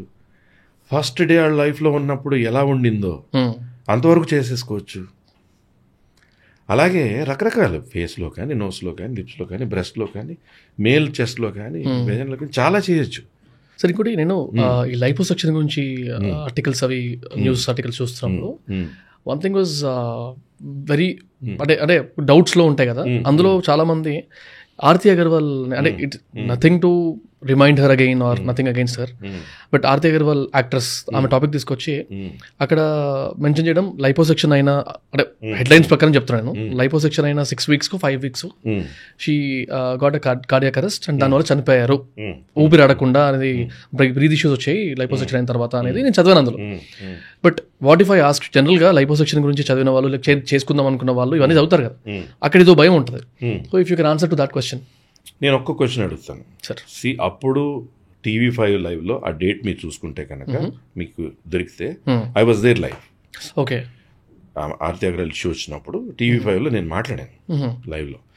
మేజర్గా did any one of their family members or their PA or any one of them tell that Aditya Agarwal died because of liposuction? నేను అక్కడ చూడలేదు యాక్చువల్లీ. వాళ్ళ ఫ్యామిలీ నుంచి వచ్చిందంటే కార్డియాక్ అరెస్ట్ వల్ల చనిపోయిందని ఇన్ఫర్మేషన్ వచ్చింది, న్యూస్లో అంతవరకు వచ్చింది. అయిన తర్వాత she put on lot of weight and she went to America అని అప్పుడప్పుడు న్యూస్లో ఏదో చిన్న ఫోటోల్లో కనపడి. మరి షీ వెంట్ ఫర్ లైపోసక్షనా లేదా she went for any other sort of weight loss surgery like లాప్రోస్కోపీతో చేసే సర్జరీ అనో జరిగిందా అనేది ఇప్పటికీ ఎవరికి తెలియదు. ఒకటి హార్ట్ అటాక్ అంటే అది ఏ కారణమైనా జరగచ్చు, సర్జరీ తర్వాత ఎంబాలిజంతో జరగచ్చు, లేదా ఏదో ఇంటర్నల్గా ఉన్నటువంటి వెయిట్ లాస్ సర్జరీ చేసి ఫర్ ఎగ్జాంపుల్ గ్యాస్ట్రిక్ స్లీవ్ అని, బ్యాండింగ్ అని, లేదంటే గ్యాస్ట్రిక్ బెలూన్ అని కూడా ఎండోస్కోపీకే చేస్తున్నారు. ఏం జరిగిందో మనకు తెలియదు. కాకపోతే సాధారణంగా కొన్ని సర్జరీస్ తర్వాత ఆమెకి పెస్టిసైడ్ పాయిజనింగ్ ఉన్నప్పుడు చాలామంది సస్పెక్ట్ అంటే కొంతమంది సర్జన్స్ అనుకున్న మ్యాటర్ ఆమెకి స్టమక్లో అల్సర్స్ క్రియేట్ అయ్యి ఉండొచ్చు. ఆ అల్సర్స్ అయ్యాక ఏ లాప్రోస్కోపిక్ సర్జరీ వెయిట్ లాస్ కోసం చేసిన తర్వాత ఒకవేళ అది కనుక లీక్ అయ్యి అక్కడి నుంచి మనం ఎప్పుడైతే థర్డ్ డే నుంచి వాళ్ళు ఫీడ్స్ ఇవ్వడం మొదలు పెడతారో ఆ ఫీడ్స్ లీక్ అయ్యి పేగుల మధ్యలోకి వెళ్ళిపోయి సెప్టిక్ అయ్యి అక్కడి నుంచి మల్టిపుల్ ఆర్గాన్ ఫెయిల్ అయ్యి ఏ లివరో కిడ్నీ అన్ని ఫెయిల్ అయ్యి ఫైనల్గా కార్డియో రెస్పిరేటరీ అరెస్ట్ అంటారు. అది జరిగిందా?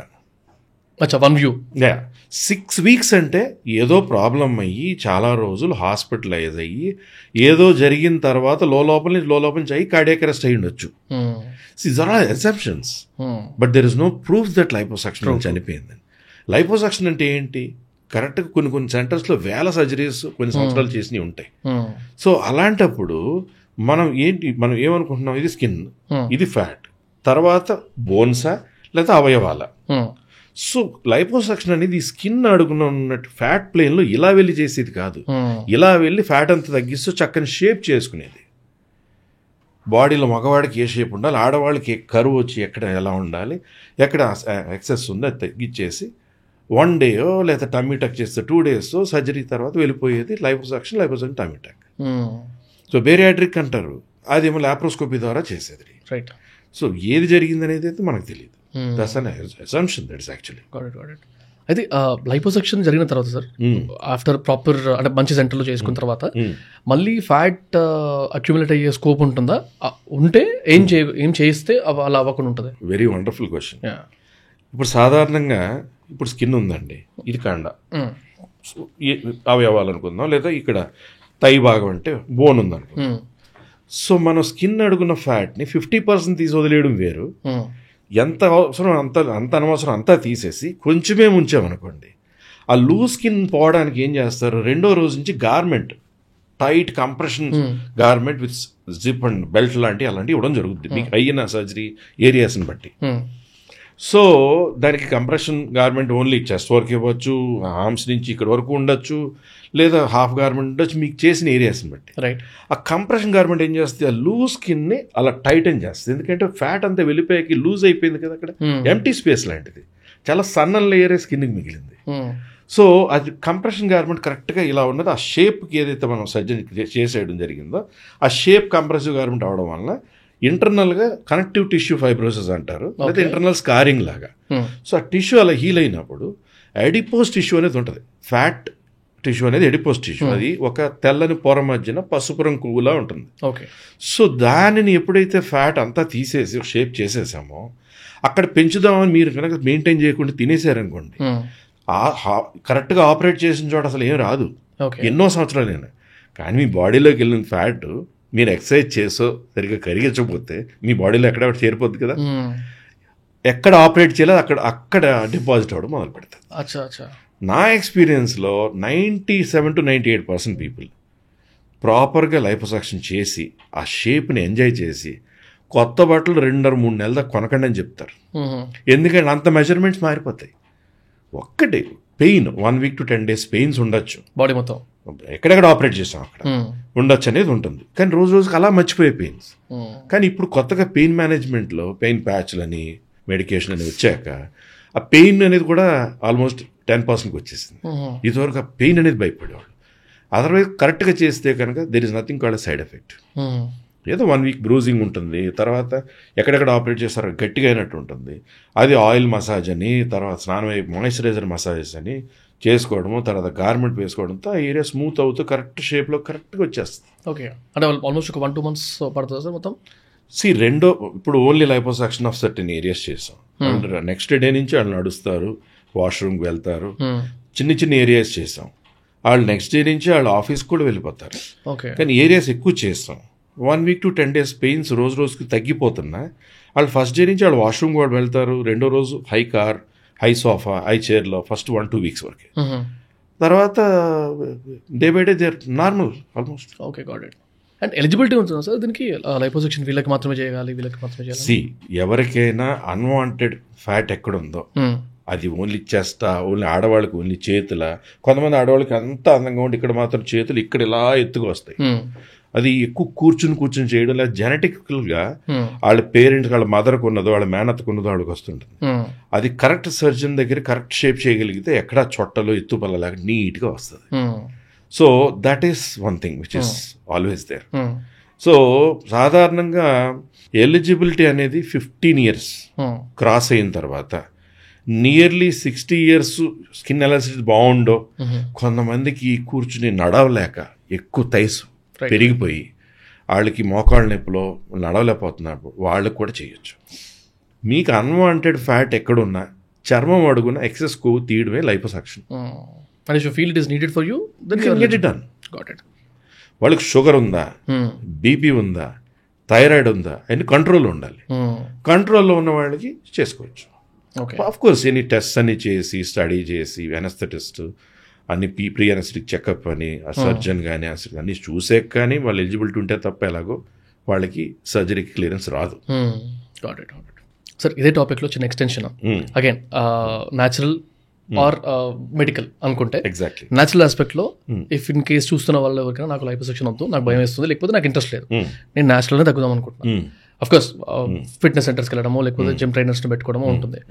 Apart from that any lifestyle changes that you could suggest అంటే న్యాచురల్గా తగ్గించుకోవడానికి? ఎగ్జాక్ట్లీ, ఎప్పుడైనా కూడా న్యాచురల్గా తగ్గడము with good exercise, proper diet. Junk food వచ్చేసింది, మంచి పిజ్జాలు, చీజు, చాక్లెట్స్, ఐస్ క్రీమ్స్, బిర్యానీలు అన్నీ తినేస్తాను నేను వెయిట్ పెరగనేది ఎలా కుదురుతుంది? So if you are maintaining a proper diet and even if you eat well, if you are exercising well, all your nutrition is going into your bones, your organs and your muscles only now. You will be more healthy. So best ఎప్పుడు కూడా ఏంటంటే ఈ over crash డైటింగ్లు ఈ డైటింగ్లు చేయకూడదు. కాకపోతే నా సలహా ఏంటంటే మీరు కనుక మంచి డైట్ తీసుకుని మంచి ఎక్సర్సైజ్ చేయగలిగేటట్లయితే మాత్రం nothing better than that. But ఎంత ఎక్సర్సైజ్ చేసినా కొన్ని పార్ట్స్ స్టబర్న్ ఫ్యాట్ బల్జెస్ అని ఉంటాయి, అవి పోవు. ఫర్ ఎగ్జాంపుల్ మగవాడికి గైనకోమాస్టియా, పెద్ద బ్రెస్ట్ ఆడపిల్లలు, అలాగే ఆడపిల్లకి ఇక్కడ అన్వాంటెడ్గా వచ్చే ఫ్యాట్ ఎంత ఎక్సర్సైజ్ చేసి తగ్గదు. రోజు జిమ్కి వెళ్తుంటుంది అమ్మాయి, ఎంత 1 hour జిమ్ చేసినా ఇక్కడ బల్జ్ మాత్రం అలాగే ఉంటుంది. ఎంత పైనుంచి కిందకి ఎంత చక్కగా ఉన్నా అది మాత్రం ఇలా పై బల్జ్ వచ్చేస్తుంది. బాడీ టైప్స్ బట్టి, కొంతమంది జెనెటికల్గా అలాంటి వాళ్ళు చేసుకోవచ్చు. But always the best thing is natural process. Sir ఒక 1 year బ్యాక్ అనుకుంటా, when we started vigorously doing podcast, మంచి టాపిక్స్ తీసుకొని వస్తున్నప్పుడు ఒక రోజు మా అఫీషియల్ హ్యాండిల్కి ఒక audio note with a picture, ఒక ఇమేజ్తో, అది ఒక ప్రైవేట్ ప్రొఫైల్ నుంచి వచ్చింది. అందులో ద ఉమెన్ ఎక్స్ప్లెయిన్స్, అన్న నేను one of the acid attacks విక్టిమ్ని, నాకు ఒక 1.5-2 years అయింది నాకు యాసిడ్ అటాక్ అయ్యి, 6 months మ్యారేజ్ అవ్వాల్సిన అమ్మాయిని నేను, నాకు ఇట్లా acid, I don't want to explain any reasons because నా ఐడెంటిటీ రివీల్ అయిపోతుంది కాబట్టి. సో ఆ పిక్చర్లో ఒక సైడ్ మాత్రమే తెలుస్తుంది, ఇంకో సైడ్ కనబడట్లేదు. సో దట్ ఫేస్ కూడా రికగ్నైజబుల్ లేదు ఆ పిక్చర్. ఆ రికార్డింగ్లో వింటున్నప్పుడు ఏడుస్తుంటాను, ఏడుస్తూ అన్న మా గురించి కూడా మాట్లాడండి, మీకు నంబర్ ఎక్కువ ఉండకపోవచ్చు, ఇండియాలో ఎంతమంది ఉంటారు, కానీ మేము ఫేస్ చేసినది ఏదైతే ఉంటుందో it is not so easy, ఇంకొకరికి కూడా ఇట్లాంటి దారుణం జరగకూడదు అన్న సెన్స్లో షీ వాస్ మెన్షనింగ్ అనమాట. And she doesn't even want to mention about that guy, అంటే నేను ఎక్కడన్నా ఓపెన్ అయిపోతానేమో, ఆ గై ఎవరైతే అసలు ఎందుకు కూడా చెప్పలేదు తను, రీజన్స్ కానీ ఏమైంది, అసలు ఇన్సిడెంట్ ఏంటి, పేరేంటి, ఏం రివీల్ చేయలేదు. బట్ అది విన్న తర్వాత ఐ థాట్ లైక్ ఇట్లాంటి కాన్వర్సేషన్ వచ్చినప్పుడు ఎప్పుడన్నా మాట్లాడదాం అనుకున్నాను, బట్ ఛాన్స్ వచ్చింది కాబట్టి. అలాంటి ఒక అటాక్ని, అది మేలే కానీ ఫీమేలే కానీ. నేను ఇంకొకటి చూసాను మొన్న రీసెంట్గా, ఏదో వీడియో వైరల్ అవుతుంది. ఏదో గుడిలో ఒక అతను కూర్చొని ఉంటే వెనక నుంచి వచ్చి ఇట్లా పౌడర్ లాంటిది ఏదో లిక్విడ్ ఏదో వేసిన తర్వాత అదంతా యాసిడ్ అంట. ఆయన్ని బస్లో తీసుకెళ్తున్న, అదే మన అంబులెన్స్లో తీసుకెళ్తున్న టైంలో దేవర్ లైక్ కళ్ళు మూయకు కళ్ళలోకి వెళ్ళిపోతుంది అని చెప్పి దేవర్ టెలింగ్ హిమ్. ఆ వీడియో కూడా బయటకు వచ్చింది. సో అదంతా చూసినప్పుడు ఐ థాట్ ఈ యాసిడ్ విక్టిమ్స్కి ఎలాంటి పెయిన్, అసలు ఏమవుతుంది ఫస్ట్ యాసిడ్ పడగానే, ఎలాంటి డ్యామేజెస్ అవుతాయి అండ్ ఎంత డీప్ డ్యామేజెస్ ఉంటాయి, అది రికవరబులా కాదా? సి యాసిడ్ డ్యామేజెస్, నేను ఇదివరకు ఒక కార్పొరేట్ హాస్పిటల్లో పనిచేసినప్పుడు జూబ్లీస్లో, I was there in this burns ward అని చాలామంది చూసేవాళ్ళు. చాలామంది గబుక్కుని యాసిడ్ ఫ్యాక్టరీస్లో రకరకాల వాటిలో గబుక్కునట్టు దాంట్లో పడిపోవడము, లేదా స్పిల్ అయి మీద పడ్డము, లేదా ఈ యాసిడ్ అటాక్స్ అంటే కావాలని యాసిడ్ చాలా ఎక్కువగా ఉమెన్ మీద జరుగుతుంటాయి. అది ఎవరో కక్షగట్టో లేకపోతే పెళ్లి పెళ్ళి అయిపోతున్నప్పుడు మీరు అన్నట్టు ఇందాక, సో ఎవరో అబ్బాయో లేకపోతే ఎవరో కలిసి యాసిడ్ పడేయడం. యాసిడ్ పడగానే సాధారణంగా ఎక్కడెక్కడ ఉందో ఆ ఏరియా అంతా బర్న్ అయిపోతుంది. బర్న్ అయ్యేటప్పుడు ఒక్కొక్కసారి ఐబ్రోస్ అని, ఈవెన్ ఐలో పడగానే ఐసైట్ పోవడం, సో నోస్ ఒక చోట అంతా ష్రింక్ అయిపోవడం, తర్వాత ఇదంతా షివల్ అయిపోయి మొత్తం బర్న్ అయిపోవడం. సో అలాగా ఆ మనిషి జీవితం కంప్లీట్గా మారిపోతుంది. మళ్ళీ కంప్లీట్గా నార్మల్గా అయిపోతారనేది 100% ఇలా అయిపోయారనేది ఎక్కడ ఉండదు నాకు తెలిసి. సో ఏమవుతుంది, ఇమీడియట్గా అప్పుడు ఆ డ్రెస్సింగ్స్ చేయడము, యాసిడ్ అయిన చోట వాష్ చేయడము, సో డ్రెస్సింగ్స్ చేయడము, తర్వాత కొలాజిన్ షీట్స్ అప్లికేషన్ అని చేయడము, మల్టిపుల్గా తర్వాత కొన్ని మల్టిపుల్ సర్జరీస్ చేసి ఆ నాస్ట్రిల్స్ ఇంకేమైనా కరెక్ట్ చేయడము, లిప్స్ బర్న్ అయిపోయి అక్కడక్కడ అతుక్కుపోయిన టిష్యూస్ని రిలీజ్ చేయడము, సో అలాగా రకరకాల టిష్యూ రిలీజ్ చేయడము, సో ఒకసారి కళ్ళు ఎలా మూసిపోతే దాన్ని రిలీజ్ చేయడము, అలాగా మల్టిపుల్ ఏరియాస్లో మల్టిపుల్ వికృతమైన స్కార్స్ ఫామ్ అవుతుంది. సో దానికి మల్టిపుల్ సర్జరీస్ చేసి, మల్టిపుల్ స్కిన్ గ్రాఫ్టింగ్స్ చేసి, సో అవన్నీ చేసినా కూడా their life will never come back.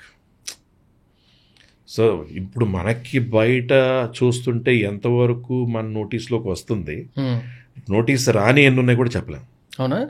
Definitely many things will not come into the limelight or మారుమూల ప్రాంతాల్లో ఎక్కడో జరుగుతుండొచ్చు. చాలా ఎక్కువైపోయినాయి కదా ఇప్పుడు. ఇదివరకు ఒక 5 ఏళ్ళు 5 ఏళ్ళు 6 ఏళ్ళ ముందు 4 ఏళ్ళ ముందు అంటే ఇప్పుడు యాసిడ్ అటాక్స్ ఎన్నినట్ల. సో జరుగుతున్న కొద్దీ అందరికీ కొంతమందికి ఏదో కక్షపూర్తిగా ఉంటే ఏదో యాసిడ్ ఇల్లు కొనేయడం, అది వేసేయడం అయిపోతుంది. ఆ అవతల మనిషి జీవితం ఎంత సర్వనాశనం అయిపోతుంది, వాళ్ళ జీవితం మొత్తం జీరోలోకి వెళ్ళిపోతుంది అనేది ఒక traumatic thing is acid attacks. సరే, ఇంకోటి ఈ పాడ్కాస్ట్ చేసే ముందు కొంచెం అవి చదువుతూ ఉంటాం కదా, ఏదైతే కొత్త ఏమొచ్చినాయి ఇండస్ట్రీలో అని, కొన్ని వియర్డ్ ట్రీట్మెంట్స్ గురించి చూసాను సార్. పామ్ లైన్ ట్రీట్మెంట్స్, అంటే పామ్ లైన్ చేయించుకోవడానికి ఒక ట్రీట్మెంట్ అంట. వాడు ఆస్ట్రాలజీని ఎక్కువ నమ్మి స్టాక్ మార్కెట్లో పెట్టే ముందు దాని ముందు ఈ లైన్ ఇట్లా ఉంటే బాగుంటుంది, ఇలా ఉంటే బాగుంటుంది, వాడు చేతులు లేనిది చేతిరాత రాసుకుంటున్నాడు. ఇంకోటి చూసా సార్, హై హీల్స్ వేసుకున్న వాళ్ళకి కాలు నొప్పెట్టొద్దు అని చెప్పి ఏదో బోటాక్స్ ఉంటుందంట కాళ్ళ కింద, అది పాదం కింద. అసలు ఇలాంటి ఇంకెన్ని వియర్డ్ ట్రీట్మెంట్, వియర్డ్ అని కదా, ఐ మీన్ చేసుకునే వాళ్ళందరికీ కొత్తనే ఉంటుంది. ఇంకా డిఫరెంట్ ట్రీట్మెంట్స్ రెగ్యులర్గా కనబడనివి ఏమైనా ఉంటే చెప్పండి సార్. ఫస్ట్ థింగ్ ఏముంది, చేతిరేఖలు కావాలంటే అక్కడ నీట్గా కోసేస్తారు, అంతా అది హీల్ అయితే స్కార్ ఫామ్ అయ్యి అదే లైన్లో ఏర్పడిపోవచ్చు. బొటాక్స్ అనేది ఏంటంటే హైపర్ హైడ్రోసిస్ అని, చేతికి స్వెట్ పట్టిన, అలాగే కాళ్ళ కింద చెమట పట్టిన చాలా మందికి దానికి కూడా బొటాక్స్ ఇస్తారు. అలాగే ఏంటంటే బొటాక్స్ అనేది అక్కడ ఒక పర్టికులర్ మజిల్ యాక్షన్ని, ఒక 5 న్యూరోమస్కులర్ జంక్షన్ యాక్షన్ని, అది ఆ యాక్టివిటీని ఒక 5 to 6 months ఆపేస్తుంది. సో అక్కడ ఏంటంటే హీల్ దగ్గర కర్వ్ కావాలనుకోండి, ఆ పర్టికులర్ ఏరియాలో బొటాక్స్ ఇస్తారు. Okay, that is one thing. ఇంకొకటి ఏంటంటే స్వెట్ వచ్చేవాళ్ళకు ఉందని బయటకు వస్తుంది, బంప్ లా వస్తుంది.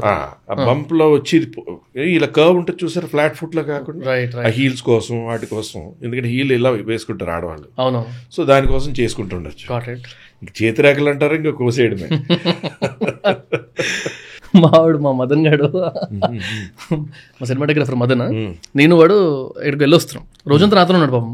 వాడికి తాగుడు అలవాట్లేదు, కానీ ఎక్కడికో పోయి వస్తున్నాం, వస్తూ డ్రంక్ అండ్ డ్రైవ్ చెకింగ్ అవుతుంది. కార్ డ్రైవ్ మనోడు చేస్తున్నాడు, నేను జస్ట్ డ్రెస్ తీసుకున్నా. పోలీస్ అతను ఆపి అదే బ్రీత్ అనలైజర్ పెడతారు కదా, పెట్టిన తర్వాత రీడింగ్ వస్తుంది. అరే వీడు నా పొద్దు నుంచి నాతో ఉన్నాడు, రీడింగ్ రావడం ఏంటి, ఫస్ట్ ఆఫ్ ఆల్ అలవాట్లేదు, మరి అలవాటు ఉందని కూడా అనుకోవచ్చు, ఇదేంటి ఇట్లా రీడింగ్ ఎందుకు వచ్చింది, ఆయన ఏమో తాగే దిగు అంటాడు, లేదు సార్ అట్లే తాగలేదు మనోడు అంటే పక్క కాకపోతే పక్క కాపాం. తర్వాత ఇంకొంచెం మళ్ళీ ఒకసారి ఊదంటే ఇంకొంచెం ప్రెషర్ గట్టిగా ఊదాడు, మళ్ళీ నంబర్ వస్తుంది, దానిలో మిస్టేక్ ఉందేమో సార్ అదేం రాదా, మిస్టేక్ ఏం రాదని ఆయన అంటాడు. తర్వాత అడుగుతున్నాడు, నిజం చెప్పు ఏమన్నా తాగినావా, కూల్ డ్రింక్ ఏమన్నా తాగావా, లేకపోతే ఏమన్నా నిన్న రాత్రి మార్నింగ్ ఏమైనా తీసుకున్నావా అని. లేదు సార్ అలవాట్లేదు. డిస్కషన్ అవుతున్న తర్వాత మెల్లిగా అడుగుతున్నాడు, శానిటైజర్ ఏమైనా ఉందా కార్లో, లేదు సార్. రూమ్ ఫ్రెషనర్ ఏమైనా ఉందా కార్ లోపల, లేదు సార్. తర్వాత మాకు గుర్తొచ్చింది వీడు పర్ఫ్యూమ్ వాడిండే, పర్ఫ్యూమ్ ఇట్లా కొట్టుకున్నాడు మంచిగా స్టైల్గా, కరెక్ట్ మీటింగ్కి వెళ్ళి వస్తున్నాం మేము, ఇట్లంతా కొట్టుకున్నాడు. అయితే ఇది ఆ బ్రీత్లో వస్తుందో మరి నోట్లోకి వెళ్ళిందో లేకపోతే అసలు ఏమైందో తెలియదు, కానీ ఆ పర్ఫ్యూమ్లో ఆల్కహాల్ ఉంటుంది. నేను పర్ఫ్యూమ్ వాడాడు సార్ అనగానే ఆ పర్ఫ్యూమ్ వల్ల వచ్చి ఉంటుంది అని పంపించేశాడు. పర్ఫ్యూమ్ వల్ల ఇంత వస్తుందా, అసలు ఇక్కడ దాకా వెళ్తుందా, మనోడికి కొద్దిసేపటికి చెమటలు పట్టేసినాయి మా వాడికి. So again people who are actually using perfumes కొంచెం జాగ్రత్త వాడండి. బట్ ఈ కాంటెక్స్ట్ వచ్చింది కాబట్టి ఐ జస్ట్ ఈ ప్రొడక్ట్స్లో ఆల్కహాల్ కంటెంట్ వల్ల బాడీకి డ్యామేజెస్ ఏమి ఉండవా. ఆ రోజు ఎన్ని డౌట్స్ వచ్చినాయంటే పర్ఫ్యూమ్ కొడితే బాడీ లోపలికి వెళ్ళిపోయి నోట్లో నుంచి బయటకు వస్తుందా, ఇన్ని డౌట్లు వచ్చినాయి మాకు, ఇంత ఎందుకు వస్తుందా బాబు. Again what to you see, ఒకటి any perfume is made out of a perfume base, దాని ఫ్రాగ్రెన్స్ బేస్, అది వుడీ ఫ్రాగ్రెన్సా లేకపోతే ఊద్ ఫ్రాగ్రెన్సా లేకపోతే ఫ్లవరీ ఫ్రాగ్రెన్సా, రకరకాల ఫ్రాగ్రెన్స్. బట్ దాని మేకింగ్లో కంపల్సరీ స్పిరిట్ అనేది ఇథైల్ ఆల్కహాల్ ఉండాలి, అది లేనిదే తయారవ్వలేదు. సో న్యాచురల్ ఫ్రాగ్రెన్స్ అని తయారు చేసిన ఎంతో కొంత స్పిరిట్ దాంట్లో ఉండాల్సిందే. సో స్పిరిట్, అలాగే ఎయిర్ ఫ్రెషనర్స్ అన్నారు మీరు ఇందాక, air fresheners also are made out of that and fragrance. So even మీరు అన్నట్టు పర్ఫ్యూమ్ కాకుండా కార్ పర్ఫ్యూమ్స్ కూడా బాగా ఘాటుగా ఉన్నాయి. ఆ కార్లోంచి మన ఎయిర్ కండిషన్ ట్రావెల్ చేశాక కూడా అసలు ఆల్కహాల్ అలవాటు లేని వాళ్ళు కూడా బ్రెథెనలైజర్లో వస్తుంది. ఈవెన్ థమ్స్అప్లో 3-4 థమ్స్అప్లు తాగే కూడా మీరు బ్రెథెనలైజర్లో కూడా పట్టుకునే వాళ్ళు ఉంటారు. మెయిన్ థింగ్ ఈజ్ ఆల్కహాల్ వలన ఏంటంటే bad type of cheaper perfumes కాకుండా wonderful perfumes in the world, చాలా మంచి మంచి కూడా ఉన్నాయి. అవి ప్రతిరోజు వాడి సంవత్సరాల తరబడి వాడిన స్కిన్కి ఏమి అయ్యేది ఉండదు. బట్ కొన్ని పర్ఫ్యూమ్స్కి ఎండ ఎక్స్పోజ్ అయినప్పుడు అక్కడ కొంచెం ట్యానింగ్ అయినట్టు ఇక్కడ రాసుకుంటారు, చాలా కొంచెం బర్నింగ్ సెన్సేషన్ లాగా, కొంచెం ఇచ్చీ సెన్సేషన్ లాగా, కొంతమందికి ఏమో పిగ్మెంటేషన్ వస్తుంది యాక్సిల్లాస్లో, అలాంటిది possibility. Because definitely perfume base and ఇంగ్రీడియంట్స్తో పాటు దాంట్లో ఎంతైనా ఆల్కహాల్ బేస్ ఉంటుంది. ఇది తెలుసుకుందామని, అది సారీ రామాదని సార్. ఇది ఒక కైండ్ ఆఫ్ $1 million క్వశ్చన్ అనుకోండి. చాలా రెగ్యులర్గా జనరల్గా కూడా బాయ్స్ దగ్గర ఎక్కువ వింటా, జిమ్కి వెళ్ళినా లేకపోతే స్పోర్ట్స్ ఆడేవాళ్ళు లేకపోతే ఫ్రెండ్స్ క్యాజువల్గా వచ్చినా కూడా ఈ బాడీలో వచ్చే స్ట్రెచ్ మార్క్స్ ఏవైతే ఉంటాయో అసలు ఆ స్ట్రెచ్ మార్క్స్ తగ్గుతాయా లేదా, ఒకవేళ తగ్గుతాయంటే న్యాచురల్గా తగ్గించుకోవచ్చా? ఎందుకంటే I seen people who used onion paste, తర్వాత మడ్ పెట్టుకోవడం, అంటే ఇంటి బయట ఉండే బురద అలాంటివి పెట్టుకోవడం, తర్వాత జండు బామ్ పెట్టుకోవడం చూసా, వ్యాజ్లిన్ పెట్టుకోవడం చూసా స్ట్రెచ్ మార్క్స్ తగ్గడానికి. Even I have certain stretch marks అనమాట. అండ్ కొంతమంది మరి తెల్లగా ఉంటాయి స్ట్రెచ్ మార్క్స్, కొంతమంది రెడ్గా కనబడతాయి. సో అసలు టైప్స్ ఆఫ్ ఎన్ని టైప్స్ ఉంటాయి ఈ స్ట్రెచ్ మార్క్స్, అండ్ తగ్గుతాయా తగ్గవా, అంటే కాస్మెటిక్ గా అండ్ న్యాచురల్గా కూడా? Okay, first of all stretch mark అనేది ఎందుకు వస్తుంది? చిన్న ఏజ్ నుంచి చూద్దాం. చిన్న ఏజ్లో పవర్ ఎక్సర్సైజ్ చేసేసి బాగా మజిల్స్ డెవలప్ చేయాలి అన్నప్పుడు స్ట్రెచ్ అయ్యి స్కిన్, అక్కడ స్ట్రెచ్ మార్క్ క్రియేట్ అవ్వడం ఒకటి. అంటే స్కిన్ టేర్ అవడం అనేది tear stretching. Okay, got it. Okay, so అలాగే ప్రెగ్నెన్సీ అప్పుడు లేదా ఒబేసిటీ, బాగా లావుగా ఉండి బాగా కొంచెం ఒళ్ళు బాగా పెరిగిన తర్వాత ఒకవేళ తగ్గారు, చక్కగా జిమ్కి వెళ్ళి ఎక్సర్సైజ్ చేసి లేకపోతే ఏదో విధంగా తగ్గారు, అప్పుడు కూడా స్ట్రెచ్ మార్క్స్ రావచ్చు. Or multiple number of children అయిన తర్వాత ఆడవాళ్ళకి స్ట్రెచ్ మార్క్స్ అక్కడ రావచ్చు. సో బాడీలో చాలా ఏరియాస్లో ఇంక్లూడింగ్ నీ దగ్గర నుంచి, షోల్డర్ దగ్గర నుంచి, బ్యాక్ నుంచి, అలాగే ఇక్కడ థైస్ దగ్గర, అబ్డామిన్ మొత్తం, అలాగే నీ దగ్గర కూడా స్ట్రెచ్ మార్క్స్ వస్తుంటాయి. స్ట్రెచ్ మార్క్స్లో ఏదైనా ఫ్రెష్గా వచ్చిన స్ట్రెచ్ మార్క్స్ని అయితే కొన్ని క్రీమ్స్ వలన అలాగే కొన్ని అయితే వాటికి అవి రిగ్రెస్ అయిపోతాయి. ఓకే, ఏది ఎక్సర్సైజ్ వలన అలా వచ్చినాయి అనుకోండి, కొన్నాళ్ళకి తగ్గిపోతాయి, అవి తగ్గిపోతాయి. కానీ కొన్ని మాత్రం కొంతమంది స్ట్రెచ్ మార్క్స్ ప్రెగ్నెన్సీ తర్వాత వచ్చినవి ఉన్నాయి అనుకోండి, అవి పింకిష్ ఉండొచ్చు, లేదా డార్క్గా ఉండొచ్చు, సో లేదా లైటర్గా ఉండొచ్చు. సో రకరకాలుగా ఉంటాయి స్ట్రెచ్ మార్క్స్. సో స్ట్రెచ్ మార్క్స్కి సాధారణంగా నిజంగా 100% ట్రీట్మెంట్ చేయగలిగిన వాళ్ళు ఎవరైనా ఉంటే వాళ్ళు బిల్ గేట్స్ కన్నా అందరికన్నా కూడా రిచ్ పీపుల్ అయిపోగలరు. ఒకటేంటంటే జనరల్గా దానికి తగ్గడమా లేదా it has to be treated. Okay, so treatment అంటే సాధారణంగా MNRF అని, CO2 లేజర్ అని, అలాగే అక్కడ PRP ఇంజెక్షన్స్ అని, అలా రకరకాలు వచ్చినాయి. బట్ 100% తగ్గుతుంది అనేది గ్యారంటీ లేదు. ఓకే, కొంతమందికి తగ్గిపోయిన వాళ్ళు ఉంటారు, కొంతమంది కొంచెం తగ్గి చాలా లైట్ అయిపోయిన వాళ్ళు ఉంటారు. అంటే మనం ఒక MNRF అంటే మైక్రో నీడిల్ రేడియో ఫ్రీక్వెన్సీ అని, అలా రకరకాల ట్రీట్మెంట్స్లో ఆ ట్రీట్మెంట్ చేసిన తర్వాత మనం అక్కడ కొలాజిన్ బిల్డ్ అయ్యేటువంటి క్రీమ్స్ అని, స్కిన్ ఎలాసిటీ టైటన్ అయ్యేటువంటి స్ట్రెచ్ మార్క్ క్రీమ్స్ అని, అలాంటివి వాడుకోవడం అవసరం పడుతుంటుంది. సో ఎక్సర్సైజ్ ఎనిమి plays a major role. Exercise కరెక్ట్గా చేసి జిమ్కి వెళ్ళడం, మంచి ఎక్సర్సైజ్ చేయడం, ఇవన్నీ చేస్తున్నా కూడా స్ట్రెచ్ మార్క్స్ చాలా హెల్ప్ అవుతుంది. చూడు, అదే ఈ స్ట్రెచ్ మార్క్స్ ఒకటే కొంచెం క్వశ్చన్ మార్క్ స్టేటస్లో ఉంటుంది. ఎందుకంటే కొంతమంది ఏమో ఫిష్ ఆయిల్ క్యాప్సూల్స్ వేస్తే కూడా పోతుందని, వైటమిన్ ఈ క్యాప్సూల్స్ రాస్తే పోతుందని, మీరు అన్నట్టు ఆనియన్ పేస్ట్ రకరకాల జెండు బొమ్మ రాసిన స్కిన్ మండిపోయి కాలిపోయినట్టు పనులు ఊడిపోవచ్చు. చాలా మంది కరెక్ట్ అవుతారు, నా ఫ్రెండ్స్ నన్ను వేసుకుంటారు ఇప్పుడు. సో మీ ఫ్రెండ్ గుర్తొస్తున్నాడు ఇప్పుడు మీకు. అంటే జనరల్గా జిమ్కి వెళ్ళినప్పుడు వాళ్ళు ఒక్కొక్కరు ఒక్కొక్క చిట్కాలు చెప్తా ఉంటారు కదా, ఇన్స్టాగ్రామ్ చిట్కాలు లేకపోతే ఎవరు చెప్పిన చిట్కాలు. ఇన్స్టాగ్రామ్ చిట్కాలే. ఈ బోటాక్స్ గురించి, ఫిల్లర్స్ గురించి చిన్న డెఫినేషన్స్ లాగా if you can explain. So Botox filler గురించి చెప్పండి. బోటాక్స్తో సాధారణంగా ఏంటంటే వైడ్ జాలైన్ ఉందనుకుందాం, ఇక్కడ మ్యాసెటర్ మజిల్ అని ఇలా కొరికితో ఉంది, అక్కడ పర్టికులర్గా ఇన్ని యూనిట్స్ అని పర్టికులర్ పాయింట్లో బొటాక్స్ ఇస్తే 7 రోజుల తర్వాత దాని ఎఫెక్ట్ కనబడుతుంది. సో ఇచ్చిన టైప్ ఆఫ్ బొటాక్స్ దాని మిక్స్ చేయడం, డైల్యూషన్ బట్టి దాని రిజల్ట్స్ ఎన్నాళ్ళు ఉంటాయి. What is that mixture sir? దానిలో ఏమేమి ఉంటాయి అంటే బొట్యులం టాక్సిన్ అనేది ఉంటుంది, దాంట్లో 100 యూనిట్స్కి ఇంత ml నార్మల్స్ అని కలపాలి, దానికి ఇన్ని యూనిట్స్ వస్తాయి, ఎన్ని యూనిట్స్ ఇస్తే అక్కడ ఎఫెక్ట్ ఎట్లా వస్తుంది అనేది ఉంటుంది. సో ఆ బొటాక్స్ ఇచ్చిన వారం రోజుల తర్వాత ఆ పర్టికులర్ జాల్ అనేది వైడ్గా ఉందో అది అలా తగ్గి ఫేస్ చిన్నగా అయినట్టు, ట్రయాంగులర్ ఫేస్ కావాలి, రౌండ్ ఫేస్ నాకు వద్దు అన్నట్టు. అలాగే రకరకాల నవ్వితే ఇక్కడ రింగిల్స్ వస్తున్నాయి, ఫోర్ హెడ్ లైన్స్ వస్తున్నాయి, ఫ్రౌన్ లైన్స్ వస్తున్నాయి, ఇక్కడ కూడా క్రో స్వీట్ అంటారు, నవ్వితే ఇవన్నీ రింకిల్స్ వస్తున్నాయి. ఆ రింకిల్స్ చిన్న వయసు నుంచి కొంతమందికి ఉండే ఉంటాయి, కొంతమందికి వయసు వచ్చి ఉంటాయి. ఆ రింకిల్స్ వలన ఏజింగ్ లేని ఏజింగ్ కనపడి అందం అంతా పోతుంటుంది. సో అది ఇచ్చిన తర్వాత మళ్ళీ 5 to 6 months వరకు అక్కడ మీరు అలా ఫ్రౌన్ చేసిన లైన్ అనేది రాదు, ఎంత నవ్వినా ఇక్కడ lines Rao. So it shows a younger look in your face. ఆ రింకిల్స్ అటువంటివి ఆపడానికి. అదే బొటాక్స్ మైగ్రేన్కి ఉండేవాళ్ళు న్యూరోఫిజిషియన్స్ కూడా ఇస్తారు, ట్రైజెమినల్ న్యూరాలజీ అని, మైగ్రేన్కి అని దానికి కూడా ఇస్తుంటారు. అలాగే మనం అనుకున్నట్టు హైపర్ హైడ్రోసిస్కి, చేతులకి, కాళ్ళకి, అరికాళ్ళకి కూడా ఎక్కువ స్వెట్టింగ్ ఉంటే ఇస్తుంటారు. సో బొటాక్స్ అనేది అది. ఫిల్లర్స్కి వచ్చేటప్పటికి ఫిల్లర్స్లో రకరకాలు ఉంటాయి. మంచి quality filler is very important. దాంతోపాటు ఇప్పుడు ఫర్ ఎగ్జాంపుల్ మీకు ఒకరికి ఎవరికైనా ముక్కు కొంచెం కిందకు ఉంది, అది నాకు చక్కగా కావాలి, సర్జికల్గా కాకుండా అనుకున్నారు, అప్పుడు అక్కడ ఫిల్లర్ ఇచ్చిన జస్ట్ ఫ్యూ మినిట్స్లో చక్కగా ఫిల్ అయిపోయి చక్కని షేప్కి వస్తుంది. అలాగే ఐ కింద రింకిల్స్ కానీ లేదంటే గొంత పడిపోయింది, లేదా అక్కడ ఒక ఫోల్డ్లా వచ్చింది, దాన్ని కరెక్ట్గా నింపితే కరెక్ట్ కాంటూర్ వస్తుంది.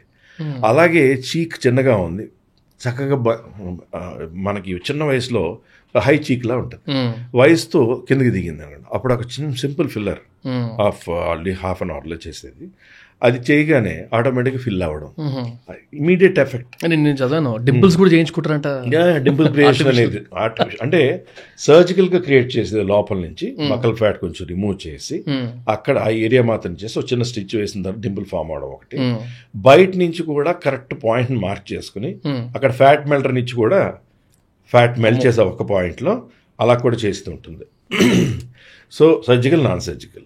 ఇప్పుడు మీరు ఫిల్లర్స్ అన్నారు, లిప్స్ ఉన్నాయి, మరీ ఇలా కావాల్సిన లిప్సా లేదా చక్కని అందంగా చక్కని లైన్ వచ్చి ఎక్కడుంటే ఆ లిప్ అందంగా ఉంటుంది. అలాగే ఫర్ ఎగ్జాంపుల్ ఈ జా లైన్ మాత్రం కావాలి, మంచి జా లైన్ కావాలి, దానికి చక్కని ఫిల్లర్ ఇచ్చుకోవడం. సో ఫిల్లింగ్ అంటే you can fill it and give it a volume to make it more plumpy and beautiful.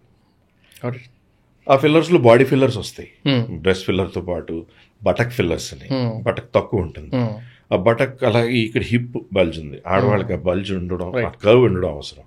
అది లేదనుకోండి ఆ పర్టికులర్ పాయింట్ మార్క్ చేసి అక్కడ ఫిల్లర్ ఇచ్చాక కూడా అది ఫిల్ అయ్యి అక్కడ రావడం. But filler will stay for only 2 years 3 years depending on the very good type of filler అనేది ఉంటుంది. That is one thing. Sir ఈ క్వశ్చన్కి ఆన్సర్ మాత్రం మీరు 2 roles లో ఆలోచించుకొని ఆన్సర్ ఇవ్వాలి. చెప్పండి. So if you consider social media, ఇప్పుడున్న ఇన్స్టాగ్రామ్, ఫేస్బుక్ ఆర్ యూట్యూబ్ ఏదైతే ఆ ప్రివిలెన్స్ ఉందో మన ఫోన్స్లో కానీ మన రెగ్యులర్ డైలీ లైఫ్లో, అది కనుక అలా లేకపోయి ఉంటే as a father or as a doctor అంత ప్రివిలెన్స్ లేకపోయి ఉంటే ఈ బాడీ స్టాండర్డ్స్ కానీ లేకపోతే మన ఇలా చేయించుకోవాలి అలా చేయించుకోవాలి, నా ఫేస్ బాగాలేదు, ఈ ఇన్సెక్యూరిటీస్ ఇంత ఉండేటివా అనే ఒక క్వశ్చన్ వచ్చింది అనమాట. For all those who are watching, who keep scrolling social medias, and who get connected to those influencers, దాని గురించి if you can talk about. So there is 2 things, good and bad. Instagram ఇవన్నీ వచ్చిన తర్వాత sufficient age of maturity వచ్చాక ఏం చేయొచ్చు ఏం చేయకూడదు అనేది తెలియడం ఒకటి.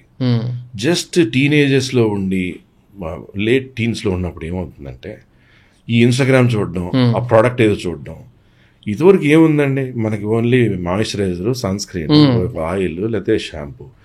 ఇప్పుడేమో night cream, day cream, day serum, niacinamide serum, moisturiser, sunscreen స్ప్రేలు, మిస్ట్ స్ప్రేలు, ఇంక ఎన్నెన్నో వచ్చేస్తున్నాయి.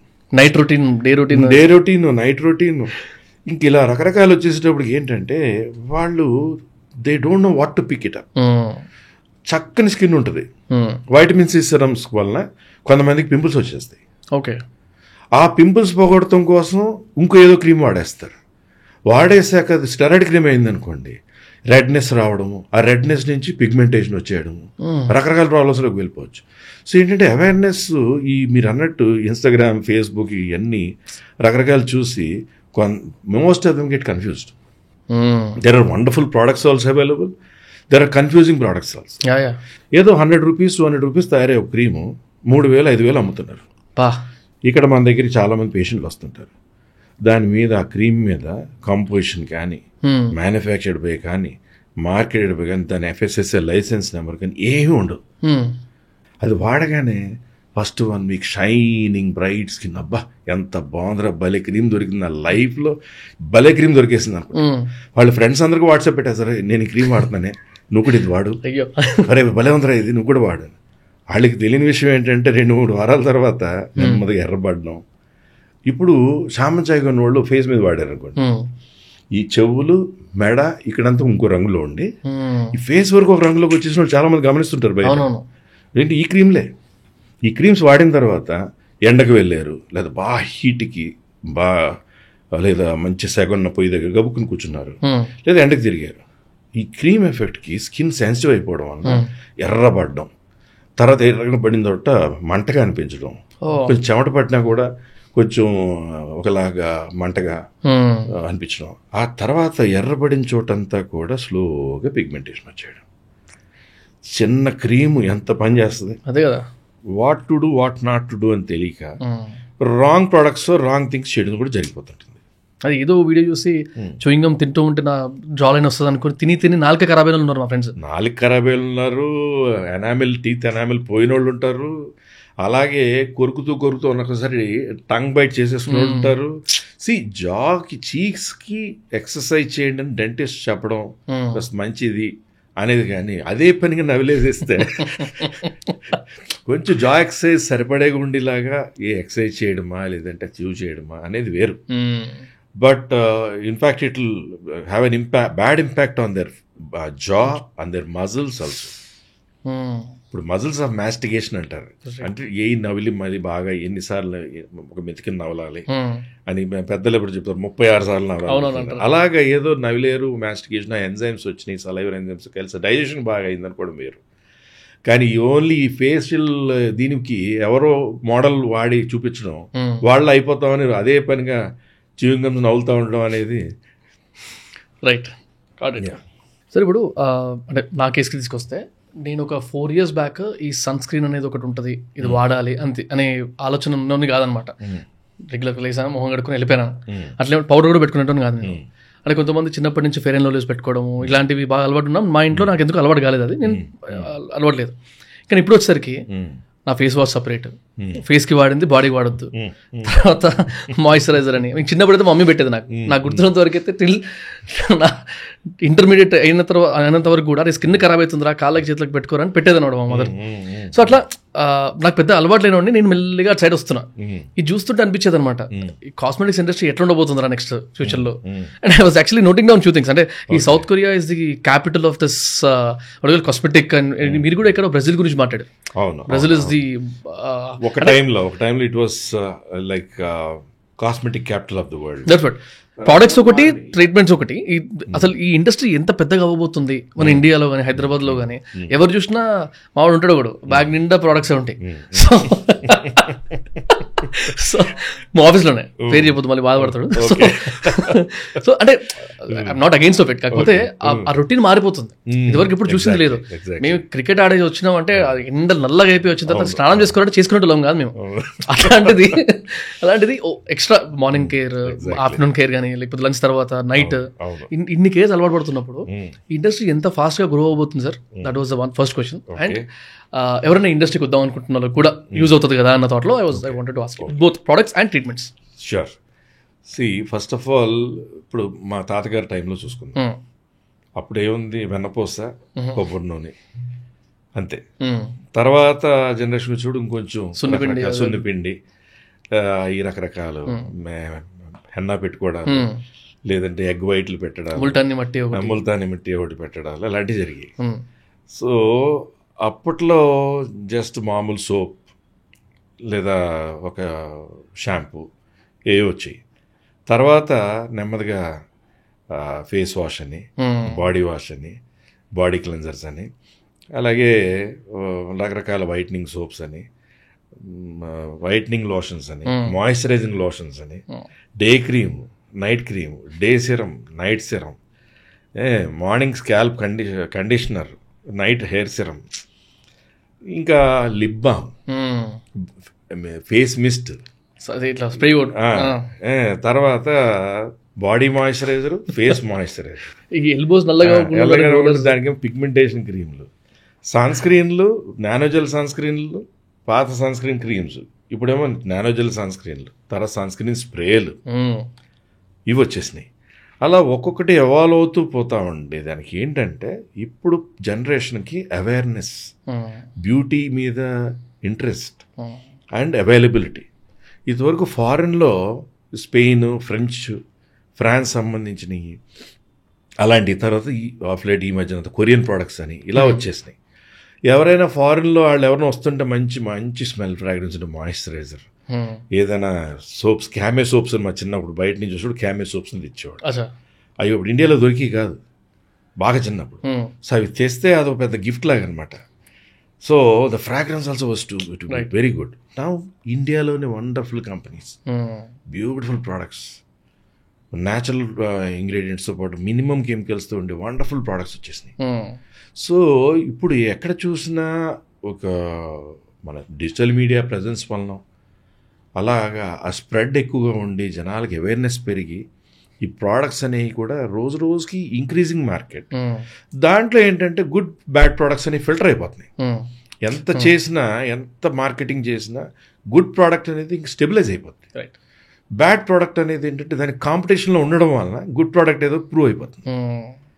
సో వన్స్ ఒకటి యూజ్ చేసిన తర్వాత సడన్గా అది స్కిన్ మీద, హెయిర్ మీద పనిచేసేది ఎప్పుడు మంచిది కాదు.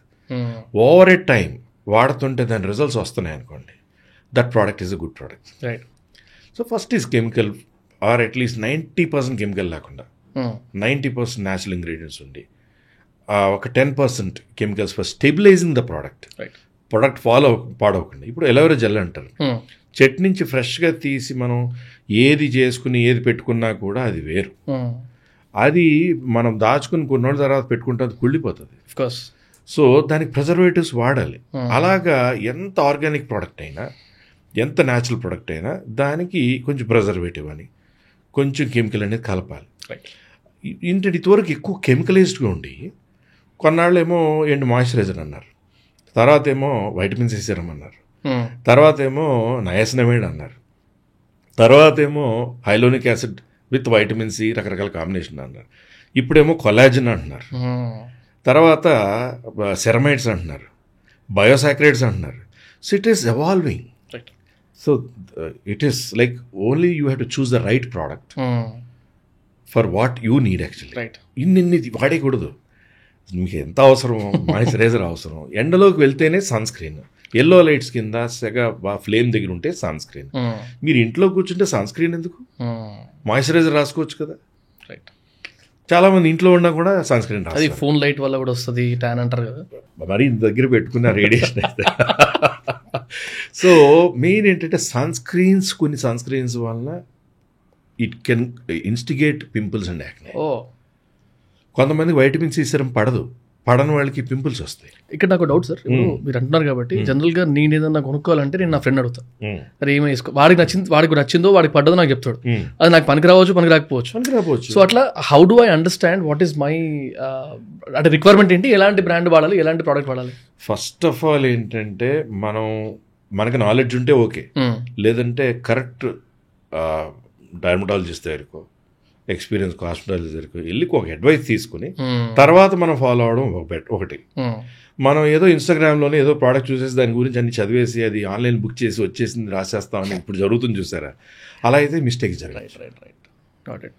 అది నేను కూడా నేను వాడుతున్నా చూపిస్తాను, నా ఫేస్ చూసి చెప్పండి సార్. సార్ ఇప్పుడు జనరల్గా ఈ ఎక్స్పెక్టేషన్స్ వర్సెస్ రియాలిటీ, జనరల్గా ఈ ప్రోడక్ట్స్ వాడినా కూడా ఇమీడియట్గా రిజల్ట్ రావాలి because of the patience levels కానీ ఏదైనా కానివ్వండి.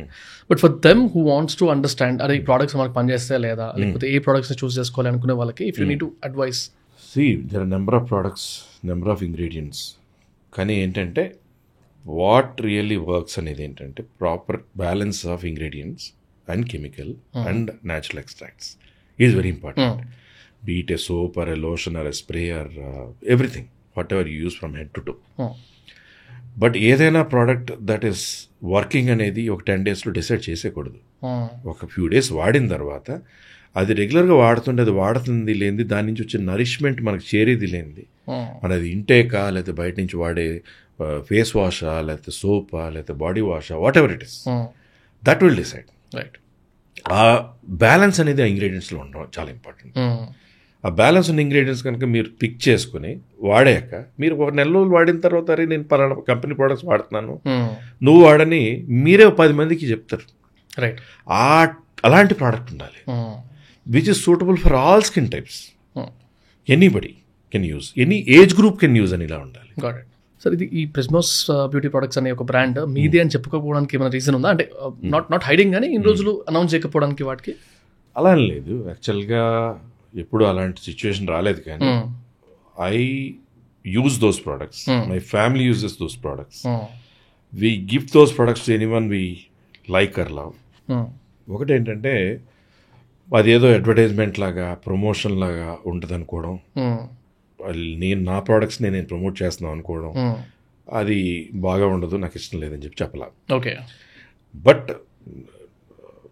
వాళ్ళు యూజ్ చేస్తే మాత్రం డెఫినెట్గా దాంట్లో ఉన్న బ్యాలెన్స్ ఆఫ్ ఇంగ్రీడియంట్స్ ఏంటి, ఎలాంటి క్రియేషన్ ఈజ్ ప్రిస్మాస్ బ్యూటీ అనేది మాత్రం తెలుసుకుంటారని మాత్రం నా opinion. So they have been invented in a very good manner, curated very balancedly. మంచి ప్రోడక్ట్స్ వచ్చినాయి స్కిన్కి, హెయిర్కి, అన్నిటికీ. But only when they use they will know. Right. So జనరల్గా కొంతమంది యాక్ట్రెసెస్ కానీ లేకపోతే కొంతమంది మోడల్స్ని కానీ after their pregnancy, after they giving a birth to a baby, ఆ తర్వాత సడన్గా ఒక 3-4 monthsలో దే లుక్ నార్మల్, అంటే అరే బ్యాక్ టు నార్మల్ విజిబిలిటీ, అంటే షేప్ కానివ్వండి లేకపోతే ద వే దే లుక్ ఫేస్లో కానీ, అంటే అన్ని చోట్ల నుంచి.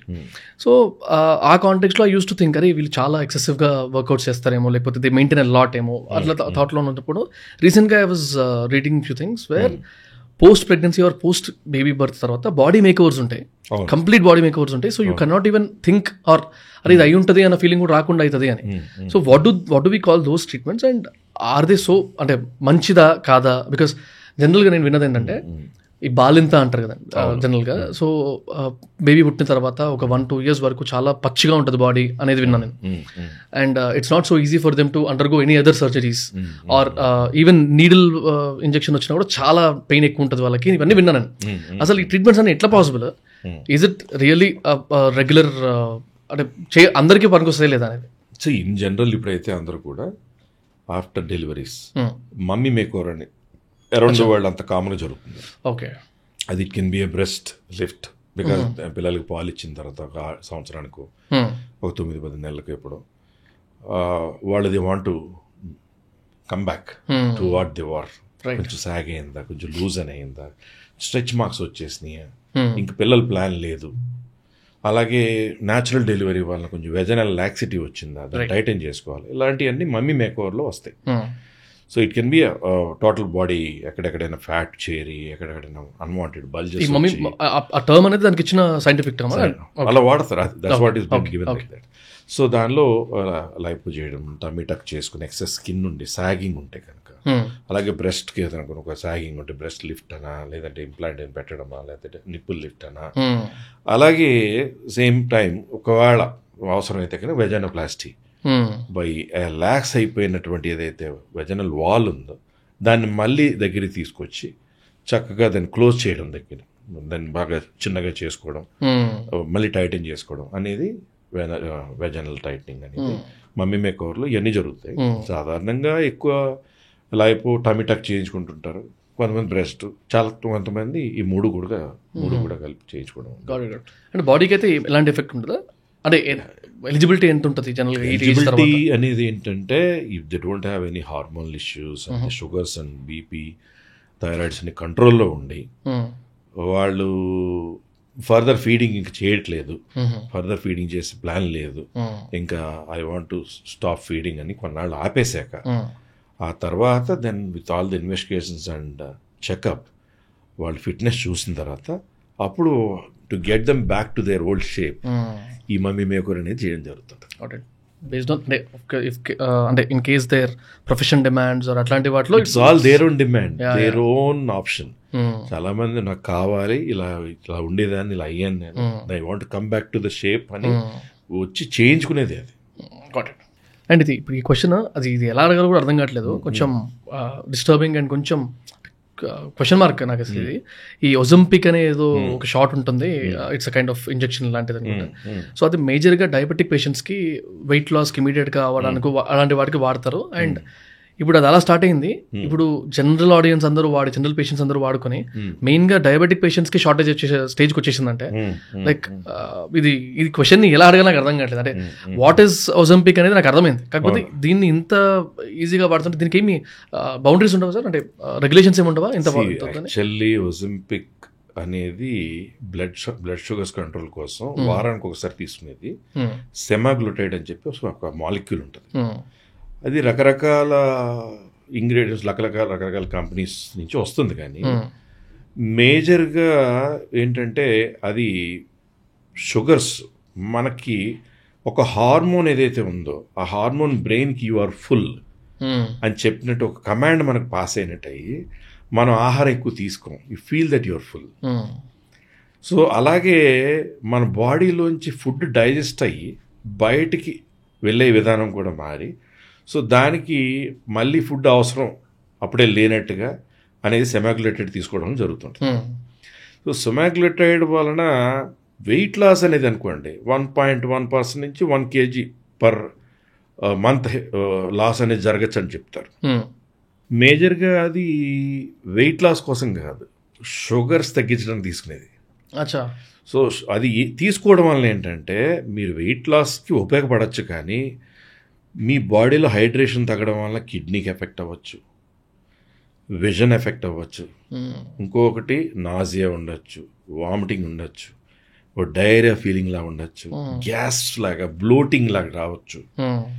ఇలాంటివి ఓన్లీ షుగర్ కోసం కాకుండా ఇలాగ తీసేసుకోవడం వల్ల వచ్చే సైడ్ ఎఫెక్ట్ కూడా ఉంటాయి. ఇప్పుడు అది ఎంతవరకు సేఫ్ అనేది ఒక మాలిక్యూల్ కొత్తగా వచ్చినప్పుడు కాకుండా కొన్నాళ్ళు వాడే తెలియడం జరుగుతుంటుంది. ఇప్పుడు ఏంటంటే సాధారణంగా FDA సర్టిఫైడ్ ఉన్నా కూడా that is been given mainly for sugar control. కానీ షుగర్ కంట్రోల్ అలా తీసుకుంటూ ఉండగా ఒకసారి షుగర్స్ డ్రాప్ అయిపోయే ప్రమాదం కూడా ఉంది. హైపోగ్లైసీమియా అంటారు, డీహైడ్రేషన్ వలన కిడ్నీస్ ఎఫెక్ట్ అయ్యే ప్రాబ్లమ్స్ ఉంటాయంటారు. అలాగే గాల్ బ్లాడర్ ప్రాబ్లమ్స్ రావచ్చు అంటారు. Okay, gall bladder stones form అవ్వచ్చు అంటారు. సో ఇలాగ రకరకాల ఎఫెక్ట్స్ దానికి ఉన్నాయి. అలాగే షుగర్ కంట్రోల్ కూడా ఉపయోగపడుతుంది. Right right got it. Almost చాలా టాపిక్స్ మాట్లాడాం. కొన్ని సెన్సిటివ్ టాపిక్స్, కొన్ని పర్సనల్గా చాలా మందికి డ్యామేజ్ అయి ఉండొచ్చు, కొన్ని మేబీ రాంగ్ రీచ్ అయినా ఐఎమ్ వెరీ సారీ. అంటే intention is not that. And కొన్ని కేస్ స్టడీస్ కానీ, కొన్ని ఇన్సిడెంట్స్ కానీ, కొన్ని నాకు వచ్చిన మెసేజెస్ గురించి చాలా మాట్లాడడం. Thank you very much for your time sir. Next time ఇంకొకసారి మంచి ప్లాన్స్ ఏమైనా మంచి టాపిక్స్ ప్లాన్ చేసుకొని మళ్ళీ ఒకసారి కూర్చుందాం. Thank you very much for your time. Means a lot. Thank you sir. Thank you guys. ఒక స్మాల్ రిమైండర్, ఒకవేళ మీరు కనుక ఆన్లైన్లో బిజినెస్ చేద్దాం అనుకుంటున్నారు అంటే do consider Odoo e-commerce, one of the best solutions for your e-commerce business.